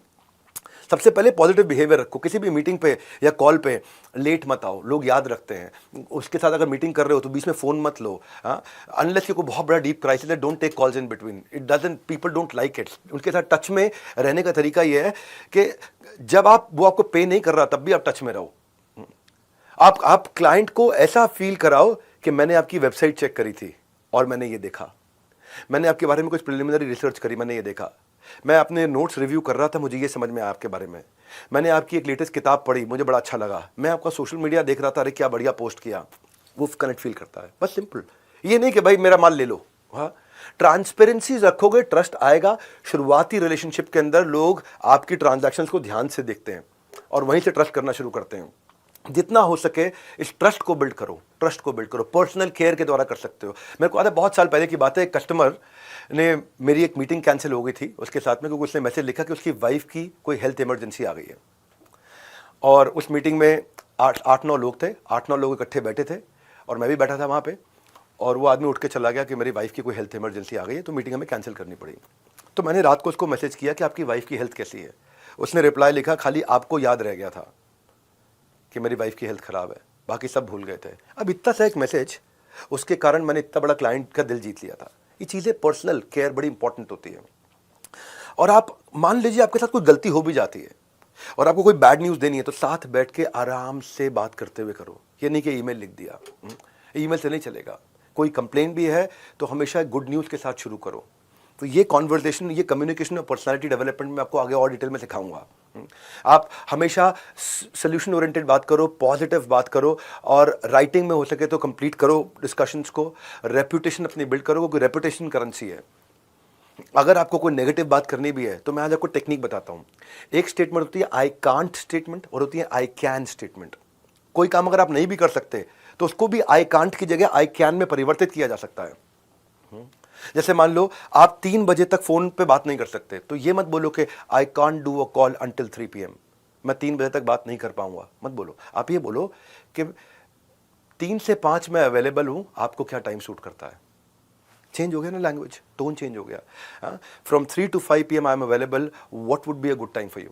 जैसे किसी ने कोई काम दिया, आपको लगता है इतने कम टाइम में तो हो ही नहीं सकता, तो ये मत बोलो the deadline is too tight, ये काम नहीं हो सकता। आप बोलो I can deliver it by Tuesday. Positive हो गया। आई कांट को आई कैन करना है। जैसे वो बोलता है कि आपने बोला है कि मैं I can't start for 3 months, I am busy. वो कहने की जगह बोलना है I would love to work with you if we can start in the month of June. तो अपने आई कांट को आई कैन करना हमेशा। वो पॉजिटिव लैंग्वेजेस इंपॉर्टेंट होती है शुरुआती बिजनेस में। आपको आई can't start until I receive the initial payment, पहले पेमेंट करो तब चालू करूंगा, नहीं तो नहीं कर पाऊंगा। तो आप इसकी जगह कह सकते हो कि I look forward to working with you after the receipt of initial payment. मैं ये नहीं बोल रहा हूं कि क्लाइंट को आप डोमिनेट करने दो, पर मैं बोल रहा हूं कि कम्युनिकेशन के तरीके को बदलना है। ये मेरा बीच में एक दिन आने वाला है जहां मैं आपको कम्युनिकेशन और पर्सनालिटी पे बात करूंगा। आपको तो कई बार टफ क्लाइंट्स मिलेंगे आपको, और टफ क्लाइंट से बाहर निकलना है तो उसकी स्ट्रैटेजी भी आपके पास होनी चाहिए। ये 10 दिन आपके लिए लाइफ बदल दूंगा मैं आपकी। ये MBA को पूरा अटेंड करना है आपको, हर बात नोट करते रहना है, क्योंकि कहीं भी फ्री में इस तरह का ज्ञान नहीं मिलता है। मैं चलता हूँ अब, क्योंकि अब आपको कस्टमर्स मिल रहे हैं, अब आपका बिजनेस बढ़ते जा रहा है, बढ़ते जा रहा है, तो अब आपको क्या करना है, अब नेक्स्ट मार्केट की तरफ भी मूव करना है। तो नेक्स्ट न्यू मार्केट मेरा 18वां अध्याय है। इसमें आपको जब भी कहीं नई मार्केट में जाओगे तो आपने टेस्ट कर लिया अपने प्रोडक्ट को, टेस्ट कर लिया तो आप आउटर मार्केट में गैप्स ढूंढो और वहां पे भी एक छोटी मार्केट से शुरू करो जो पेरीफेरी में होगी। जैसे मान लो आप दिल्ली में हो तो दिल्ली का पेरीफेरी क्या है, गाजियाबाद के आगे का हिस्सा हापुड़ तक चले जाऊं, फरीदाबाद के आगे का हिस्सा बल्लभगढ़ तक चले जाऊं, नोएडा का आगे का हिस्सा ग्रेटर नोएडा तक चले जाऊं, गुड़गांव के आगे का हिस्सा मानेसर से आगे चले जाऊं। वहां पे बहुत लोगों का फोकस नहीं होगा, वहां पे कस्टमर आपको आसानी से मिलेगा। यानी कि पेरीफेरी में जाओ। और वहां पे भी अगर माल बेच रहे हो, कोई माल पहुंचा रहे हो, तो शुरुआत में माल डंप मत करो, कम क्वांटिटी दो, क्रेडिट मत दो डिस्ट्रीब्यूटर को। अगर डिस्ट्रीब्यूटर को माल दे रहे हो टाइम से पेमेंट लो, और दूसरी सर्विस से पहले पहली की पेमेंट जरूर ले लो। ये रूल बना लो अपनी लाइफ में। ये नहीं कि दूसरी पे वो बोला पिछली की दूंगा, आप दूसरा भी भेज दो माल। तो हमेशा सेकंड सप्लाई पे फर्स्ट की पेमेंट ले लो। एक सप्लाई लेट कर दे चल जाएगा, लेकिन अगर 2, 3, 4 सप्लाई लेट होने लगी है तो पैसा मरने के चांसेस बढ़ जाते हैं। अपनी क्रेडिट लिमिट, जिसको भी माल दे रहे हो, सर्विस दे रहे हो, जो भी दे रहे हो, प्रोडक्ट दे रहे हो, उसके साथ क्रेडिट लिमिट डिसाइड करके चलो पहले से ही। आपको शुरुआत में डेप्थ बिल्ड करनी है, विड्थ नहीं। मैं पूरे देश में बेचूंगा, पूरी दुनिया में बेचूंगा नहीं। शुरू में एक मार्केट को जीतना है। जब उस मार्केट में आपका मार्केट शेयर बढ़ गया, 10, 20, 30% हो रहा है, तब आप अगले मार्केट में मूव करो। तब पहली मार्केट के अंदर पूरी विजिबिलिटी बना लो। वहां पे आपके पास में डिस्ट्रीब्यूशन चैनल आपके साथ लॉयल हो जाए, वहां के लोग आपके साथ लॉयल हो जाए, वहां का कस्टमर आपके साथ लॉयल हो जाए। फिर उसके बाद आप अपने कमर्शियल टर्म्स को अक्रॉस ट्रेड, अक्रॉस कंट्री आप धीरे धीरे बिल्ड कर सकते हो। आप जहां भी जाओगे उसका मार्केट साइज पूरा समझो। ध्यान रखो, जब आप जल्दीबाजी में चले जाते हो ना, मार्केट मिल गया और टीम नहीं है तो अपॉर्चुनिटी लॉस है। और कई बार हम क्या करते हैं, मार्केट ठीक से मिली नहीं, टीम पहले ही हायर कर ली, तो कैश लॉस है। मार्केट जब मिल गई, टीम नहीं है आपके पास, अपॉर्चुनिटी लॉस है। मार्केट आपको नहीं मिली लेकिन टीम पहले ही हायर कर ली, यानी कि कस्टमर आपको नहीं मिला, टीम पहले हायर कर लिया, तो कैश लॉस है। तो इसका बैलेंस करना है। नए की पहचान कर, बेहतर से बेहतर का अनुमान कर मेरे भाई। नेक्स्ट न्यू मार्केट जो है ना, आप पहले फोकस पायलट मार्केट में सफल नहीं है तो नहीं जाना। पहले बिजनेस खड़ा करना है, बाद में बड़ा करना है। पहले देखना है आपको कि ये सफल हो गया, अब मैं देखता हूं अगली मार्केट की अपॉर्चुनिटी साइज क्या है। और मेरे पास 3 चीजें हैं, टीम, टेक्नोलॉजी और ट्रेनिंग। अगर मेरे पास टीम ठीक है वहां पहुंचने के लिए, मेरे पास टेक्नोलॉजी जिससे मैं ट्रैक और एफिशिएंसी कर ला सकता हूं, और ट्रेनिंग पूरी दे दी है ताकि वो माल जाकर के बेच के आए, तब आप नेक्स्ट न्यू मार्केट में एंटर करते हो। और इसके लिए फोकस पायलट मार्केट में सफल होने के लिए आपका कोर अब आपको मिलना शुरू हो गया है। आपका एक्सपीरियंस आ गया फोकस पायलट मार्केट में कि आपका कोर क्या है, कस्टमर आपके पास क्यों आ रहा है, वो एक सिंगल चीज है जो आपकी कंपनी को आगे बढ़ा रही है। वो एक चीज क्या है आपके पास ऐसी जो आपको प्रोटेक्शन देती है आपके धंधे में, जिसके चक्कर में आपका उधार पे या डिस्काउंट पे माल बेचने से आप बच के निकल आए हो। वो क्या चीज है जो आपने फोकस पायलट मार्केट में सीखी है, अब उसको मल्टीप्लाई करके जाना है। कोर ये वो एडवांटेज है आपका। कोर क्या होता है? ये वो एडवांटेज है जो आपको हमेशा कंपटीशन से आगे रखने वाला है। उसको फोकस पायलट मार्केट में एक्सपीरियंस करके निचोड़ के निकालना है आपको। उसको बाहर निकाल के ले आओ कि ये मेरा कोर है, ये मुझे पता लग गया। स्टार्टअप की सक्सेस जो है ना वो कोर से निकल के आती है। यार ये मेरा कोर है, ये मेरी पकड़ में आ गया, इसके चक्कर में कस्टमर मुझे छोड़ता नहीं, अब इसको लेके जाऊंगा। ये था फोकस पायलट मार्केट का एक्सपीरियंस स्केल करने से पहले। कोर वो सीक्रेट सॉस है जो कॉन्सेंट्रेटेड तरीका है आपको डिफरेंशिएट करने का बाकियों के मुकाबले। कोर वो एक क्लियर स्ट्रेंथ है जो क्लैरिटी देती है आपके इन्वेस्टर को कि यार इसमें पैसा लगा दो। कोर फर्स्ट मूवर एडवांटेज नहीं होती, मैं सबसे पहले आया। Core first mover advantage, fast mover आएगा, फर्स्ट मूवर को खा जाएगा। कोर वो चीज है जिसके कारण आसानी से मार्केट बिना डिस्काउंट दिए, बिना उधार दिए मिलती चली जाती है। कोर कैसे बिल्ड करते हैं? 3 चीजें याद रखना कोर बिल्ड करने के लिए। अपने फोकस पायलट मार्केट के एक्सपीरियंस में आज के पहले दिन एमबीए में ये बता रहा हूं आपको फोकस पायलट मार्केट में कोर निकाल के उठना ही है, नहीं तो बढ़ाना नहीं है धंधा। आप तैयार ही नहीं हुए, आपके पास में प्रोडक्ट मार्केट फिट आप नहीं कर पाए डिफाइन। अब आप कहोगे यार मेरे को कैसे पता चलेगा कोर है मेरे पास में? 3 चीजों से पता चलेगा। कोर यूनिक होता है, केवल आपके पास है। कोर कस्टमर के लिए बहुत इंपॉर्टेंट होता है, और कोर वो होता है जिसको आप ग्रो कर सको। अब 3 चीजें क्या हो गई, ध्यान रखना, इशारे से करता हूं, अपने एक्शन से समझाता हूं।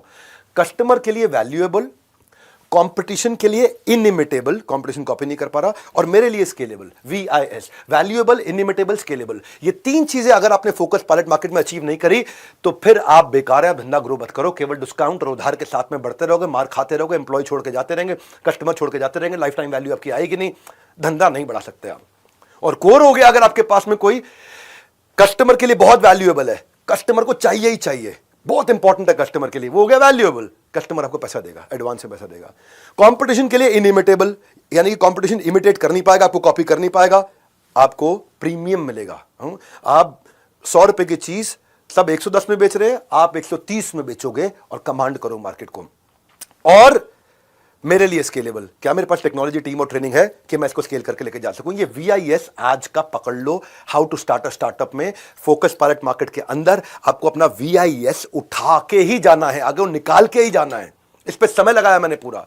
माइक्रोसॉफ्ट के लिए इंटेलेक्चुअल प्रॉपर्टी प्रोटेक्शन VIS है, फार्मा इंडस्ट्री में पेटेंट और लाइसेंसिंग उसका VIS होता है, valuable, inimitable, scalable. Unilever, Hindustan Unilever या पेप्सी, उनका डिस्ट्रीब्यूशन नेटवर्क है VIS उनके लिए, वैल्यूएबल, इनइमिटेबल और स्केलेबल। Xiaomi फ्लिपकार्ट के साथ एक्सक्लूसिव राइट देता था।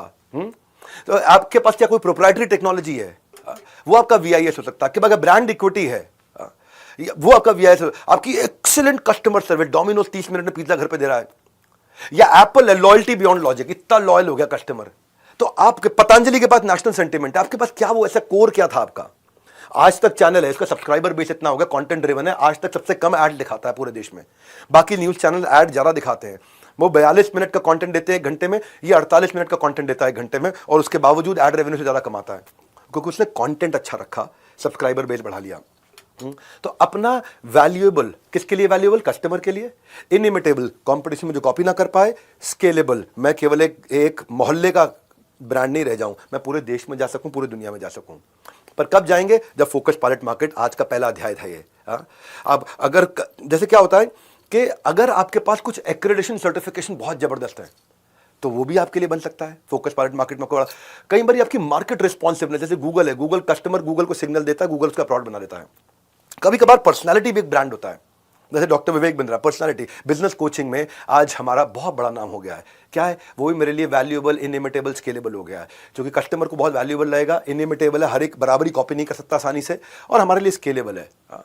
तो अब जब तक आपका कोर फोकस पायलट मार्केट में नहीं आया, आपको स्केल नहीं करना है। हमारी अपनी कॉम्पिटिटिव पोजीशनिंग को क्लियर करना है। बड़ा बिजनेस मेरी कंपनी का नाम है, और कंपनी का नाम ही बिजनेस बड़ा करना कॉम्पिटिटिव पोजीशनिंग है। ये 10 डे MBA के बारे में बाकी लोगों को भी जरूर बता देना, बहुत फायदा होने वाला लोगों को। हाँ, मैं कॉम्पिटिटिव पोजीशनिंग के बारे में आपको समझाया, अब आते हैं स्केल करने की और स्ट्रैटेजीज पे। कोर को और अच्छे से अलग प्रकार से सीखते हैं, मैं आपको अलग अलग मॉडल देता हूं स्केल करने के। हाँ, अब आप स्केल करने जा रहे हो, आपको स्टार्टअप की जर्नी देखिए 1000 दिन की। जब आपको इसको भी चेक करना है, क्वालिफाई करना है, मैनुअल को खोलते रहना भाई, इस मैनुअल का बहुत इस्तेमाल करना। प्रिंट आउट नहीं निकाला, खाली पीडीएफ में रखा तो काम नहीं कर पाओगे। पेन से घिस घिस के काला कर देना पूरे के पूरे मैनुअल को। आपने धंधे में चेक करो, जो धंधा है उसमें क्या इमीडिएट कैश फ्लो आ रहा है, क्या रेगुलर कैश फ्लो रहेगा इस धंधे के अंदर, क्या रेगुलर तो रहेगा लेकिन सस्टेन करेगा, क्या रेगुलर है, सस्टेन हो रहा है और इमीडिएट भी आ रहा है लेकिन बढ़ बढ़ के आएगा। आपने बोला हाँ रेगुलर आएगा, लेकिन क्या सेम आएगा रेगुलर सस्टेन होकर के, या बढ़ बढ़ के रेगुलरली सस्टेन होकर, बढ़ बढ़ के रेगुलरली सस्टेन होकर आएगा? तो वो है आपका कोर। और फाइनली, क्या इसमें मुझे बैठना पड़ेगा? क्या मुझे गल्ले पे बैठना पड़ेगा? मेरे गल्ले पे बैठे बिना काम हो जाएगा? अगर गल्ले पे बैठे बिना काम हो जाएगा तो स्केलेबल है। हाँ, ये है वैल्यूएबल, इनिमिटेबल, स्केलेबल। अब इसके लिए जब आपको स्केल करना हो ना, तो याद रखना आइडियल एमबीए। आइडियल का मतलब क्या होता है? Management by absence. एमबीए का मतलब क्या है यहाँ पे? Management by absence. आप नहीं हो, गल्ले पे नहीं बैठे, गल्ला छोड़ो कैंपेन, आपका गल्ला छोड़वाऊंगा मैं। बिना गल्ले पे बैठे धंधा कैसे किया जाए? आई मतलब इंटीग्रेशन। हाँ, एक आदमी 3 का काम करे, इंटीग्रेट करो काम। डी मतलब डेलीगेशन, सारा काम खुद नहीं करना, जो आपका 60, 70, 80% भी आपकी क्वालिटी का कर दो, उसको डेलीगेट कर दो। ई का मतलब एलिमिनेशन, जिस काम को करके बहुत ज्यादा वैल्यू नहीं मिल रही है आपकी कंपनी में, उस काम को डिलीट करना शुरू करो। ए मतलब ऑटोमेशन। जब आप टेक्नोलॉजी ले आते हो तो टेक्नोलॉजी 10, 20, 30 लोगों का काम अकेला कर सकता है, सॉफ्टवेयर 50 लोगों का, 100 लोगों का काम कर सकता है। और एल मतलब लिबरेशन। लिबरेशन का मतलब आउटसोर्स करना सीखो, जो आपसे अच्छा कर सकता है और आपसे कम खर्चे पे कर देगा उसको करने दो। तब आप स्केल करने की तरफ आगे बढ़ोगे। आपका क्रिटिकल रिपीटेबल बन जाएगा। जो क्रिटिकल काम होता था वो रिपीटेबल कैसे बन सकता है? यानी कि आपकी एब्सेंस में कोई और भी काम उसी क्रिटिकल काम को रिपीटेबल तरीके से अपने आप कर दे, आपकी वहां जरूरत ना पड़े। और जब आप ऐसा करते हो, अब आपको स्ट्रैटेजीज की तरफ बढ़ना है। स्ट्रैटेजी के चैप्टर में मैं तीसरे दिन आपको बताऊंगा कि देखो रेवेन्यू बढ़ाने के लिए क्या करना है। ज्यादा कस्टमर मतलब ज्यादा टर्नओवर, या ज्यादा ट्रांजैक्शन कर ले वही कस्टमर तो ज्यादा टर्नओवर, या फ्रीक्वेंटली ट्रांजैक्शन करे लॉयल हो जाए तो ज्यादा टर्नओवर, या ज्यादा महंगी आइटम बेचूंगा मैं तो ज्यादा टर्नओवर, या मैं ज्यादा प्रोडक्ट्स ऐड कर दूं तो ज्यादा टर्नओवर। अब मेरे लिए कौन सी स्ट्रैटेजी ठीक है, ये मैं आपको तीसरे दिन बताऊंगा कि स्ट्रैटेजी को आगे लेके चलना है। पर याद रखिएगा, जब आप स्केल करने जा रहे हैं, कोर आपको मिल गया, फोकस पार्ट मार्केट सक्सेस हो गई, अब मायोपिक मत रहो, थोड़ा सा बाहर निकलो, रैट रेस से बाहर निकलो। पेचेक टू पेचेक मत सोचो। आप ये सोचो कि आपका नेक्स्ट ईयर और नेक्स्ट टू नेक्स्ट ईयर क्या होने वाला है। थोड़ा सा दूर देखो, थोड़ा जूम आउट करो, नए प्रोडक्ट डेवलपमेंट के बारे में सोचो, नई ज्योग्राफी के बारे में सोचो, नए स्किल सेट के बारे में सोचो। ये तो पहले दिन का किक दे रहा हूं, अभी आपको 9 दिन बाकी है, लंबी छलांग लगाएंगे, ग्रोथ का ग्राफ बनाएंगे, इनसाइड रूम होकर के भी आउटसाइड ऑफ द बॉक्स सोच और इमेज तैयार करेंगे, और 10 दिन इसके लिए एकदम काफी है। फाइनली मेरा 20वां अध्याय आज का, सोलोप्रेन्योर से एंटरप्रेन्योर कैसे बनता हूं मैं। अब आने वाले समय में जब आपका फोकस पायलट मार्केट ठीक हो गया, मार्केट समझ में आ गई, आपने प्रोडक्ट को पिच कर दिया, देख लिया कि अब एक्सपेंशन के लिए रेडी हो गए, कोर निकला, अब अपना प्राइस बढ़ाना शुरू करोगे। अब आप हाई टियर क्लाइंट को पास जाओगे, अब आप सिलेक्टिव हो जाओगे, ये काम लूंगा ये नहीं लूंगा। अब आप काम को सब कॉन्ट्रैक्ट भी करना शुरू करोगे, अब आप पैसिव इनकम स्ट्रीम्स बिल्ड करोगे। जिंदगी में वो बन सकता है बड़ा जो कि पहले से ही है तैयार खड़ा। इसीलिए जो पहला अध्याय था आज का बड़ा इंपॉर्टेंट था कि भाई मैं कब समझूंगा कि अब मेरा बिजनेस खड़े होने के लिए तैयार हो रहा है, जब कि मैं अब जोग्राफिकल एक्सपेंशन करूंगा। अब जब मैं एक्सपैंड करने जा रहा हूं तो मुझे क्या सोचना है, किन चीज़ों का ध्यान रखना है। मुझे ये देखना है कि मैं जिस मार्केट में जा रहा हूं वहाँ रिसोर्सेज हैं कि नहीं है, वहाँ रॉ मटेरियल मिल रहा है कि नहीं मिल रहा, वहाँ मैन पावर मिल रही है कि नहीं मिल रही। जहाँ मैं जा रहा हूँ क्या वहाँ मैं कंसोर्शियम बना सकता हूँ, किसी के साथ पार्टनरशिप कर सकता हूँ क्योंकि नया रीजन है। जहाँ मैं जा रहा हूँ क्या मैं वहाँ कहीं से बाजार से विदेश से कोई टेक्नोलॉजी ट्रांसफर अग्रीमेंट लेके आ सकता हूँ कि भाई टेक्नोलॉजी आपकी यहाँ यूज़ कर लूँगा, उसको किराया आपको दे दूंगा। हाँ, क्या मैं जब मैं जा रहा हूँ बाहर, क्या मेरी होम मार्केट सैचुरेट हो गई है, क्यों जा रहा हूँ मैं, अभी पहले ये मार्केट तो पूरी खाई नहीं, बस ही भागे जा रहा हूँ, मेरे को स्केल करना है। ये चीज़ें सोचने की हैं जो मैं बता रहा हूँ, बहुत वैल्यूएबल चीज़ें दे रहा हूँ आपको। ये एक एक सवाल में एक एक सवाल आपकी ज़िंदगी बदल सकता है। मैनुअल को इस्तेमाल करना है आपको। जहाँ मैं जा रहा हूँ वहाँ पॉलिटिकल फैक्टर्स कैसे हैं, इकोनॉमिक लीगल फैक्टर्स कैसे हैं। जहाँ मैं जा रहा हूँ मुझे वर्किंग कैपिटल कितनी वहाँ रिक्वायरमेंट होगी, उसका बजट बना के जाऊँगा। जहाँ जा रहा हूँ वहाँ क्या मैं लोकलाइज माल बना सकता हूँ वहाँ का, क्योंकि लोकलाइजेशन इज ग्लोबलाइजेशन, उधर का लोकल माल बना सकता हूँ मैं। जहाँ मैं जा रहा हूँ क्या मैं वहाँ किसी छोटी कंपनी को जो अच्छा नहीं कर पा रही उसको खरीद लूँ और उसके माध्यम से वहाँ आगे बढ़ जाऊँ। इनऑर्गेनिक स्ट्रैटेजीज को एक्विजिशन बोलते हैं। क्या मैं जहाँ जा रहा हूँ वहाँ मेरे को डिस्ट्रीब्यूशन नेटवर्क, सुपर स्टॉकेस्ट और सीएनएफ मिल सकता है जिसके द्वारा मैं वहाँ डिस्ट्रीब्यूट कर सकूँ। भाई लोगों जब भी घूमने फिरने जाते हैं ना, कि यार मैं यूएस घूमने जा रहा हूँ, दुबई जा रहा हूँ, या मैं ऑस्ट्रेलिया जा रहा हूँ, यूरोप जा रहा हूँ, स्विट्जरलैंड जा रहा हूँ, अकेले जाने में वो मज़ा नहीं है। जब आप परिवार के साथ जाते हैं, पूरी टीम्स के साथ जाते हैं, तब आता असली आनंद, वो एक्सपीरियंस होता है। तो सोलोप्रेन्योर से एंटरप्रेन्योर बन के आगे जाना जीवन में। डायनामिक्स और डायमेंशन दोनों बदल जाते हैं, और इसके लिए आपको जरूरत पड़ेंगे फ्रेमवर्क। इस फ्रेमवर्क के बारे में आने वाले दिनों में बताऊंगा। मेरे बीबी इम्पैक्ट के बारे में 52 पावरफुल फ्रेमवर्क दिए हैं, जो मेरा नेक्स्ट प्रोडक्ट हमने लॉन्च किया है, जो मेरे लीडरशिप फनल के फ्रेमवर्क्स हैं, इंप्लीमेंटेबल आउटकम ओरिएंटेड है। और जो आने वाले मेरे दिन है, जो मेरा अभी मार्केट रिसर्च और प्रोडक्ट डेवलपमेंट का है, उसमें मैं कल बताऊंगा कि प्रोडक्ट की तैयारी कैसे की जाती है। अब एक एक टॉपिक को लूंगा। अभी सोलोप्रेन्योर से एंटरप्रेन्योर की जर्नी ली है, how to start a startup. अब एक एक टॉपिक लेते जाएंगे कि अब आप जो प्रोडक्ट तैयार करोगे तो उसकी डिटेल में जाऊंगा मैं, कैसे कंज्यूमर बिहेवियर कैसे है, थिंकिंग फ्रेमवर्क क्या होते हैं, लिटमस टेस्ट क्या होता है, बेट एंड हुक मॉडल क्या होता है, मार्केट रिसर्च कैसे करेंगे। जब स्ट्रैटेजी के दिन आऊंगा तीसरे दिन, तो वहां leadership in pipeline, score board, issue based strategy, scenario analysis, competitive collaborative strategy. इतना बढ़िया कंटेंट हिंदी भाषा में एग्जांपल्स के साथ में नहीं मिलता। ये पहला दिन था, पहला अध्याय, पहला एपिसोड। बस जो मेरे साथ 10 दिन का बिंज वॉच कर जाएगा, बिंज वॉच करते हो ना, बिंज वॉच कर जाएगा, बिजनेस के बॉक्स ऑफिस पे ब्लॉकबस्टर हो जाएगा। ना कैश, ना चेक, ना यूपीआई। मैंने बस आपका टाइम मांगा है, मुझे और कुछ नहीं चाहिए। कंसिस्टेंसी आपकी कॉस्ट है। कंसिस्टेंट रहना 10 के 10 दिन, और एग्जाम जरूर देते रहना। अभी के अभी एग्जाम दे दोगे तो अभी आपको फ्रेश है, याद रहेगा, नोट्स बना ले जाऊंगा। और डिसिप्लिन आपकी मेरे को फीस है, डिसिप्लिन की फीस चाहिए मुझे। लर्निंग का ये डोज जब लोगे आप हर रोज, तो आप अपने आप आगे बढ़ते चले जाओगे। हमारे साथ जुड़े रहने के लिए, इस MBA 10 डे MBA को ज्वाइन करने के लिए आप सबका हृदय की गहराई से प्रेम पूर्वक बहुत बहुत धन्यवाद।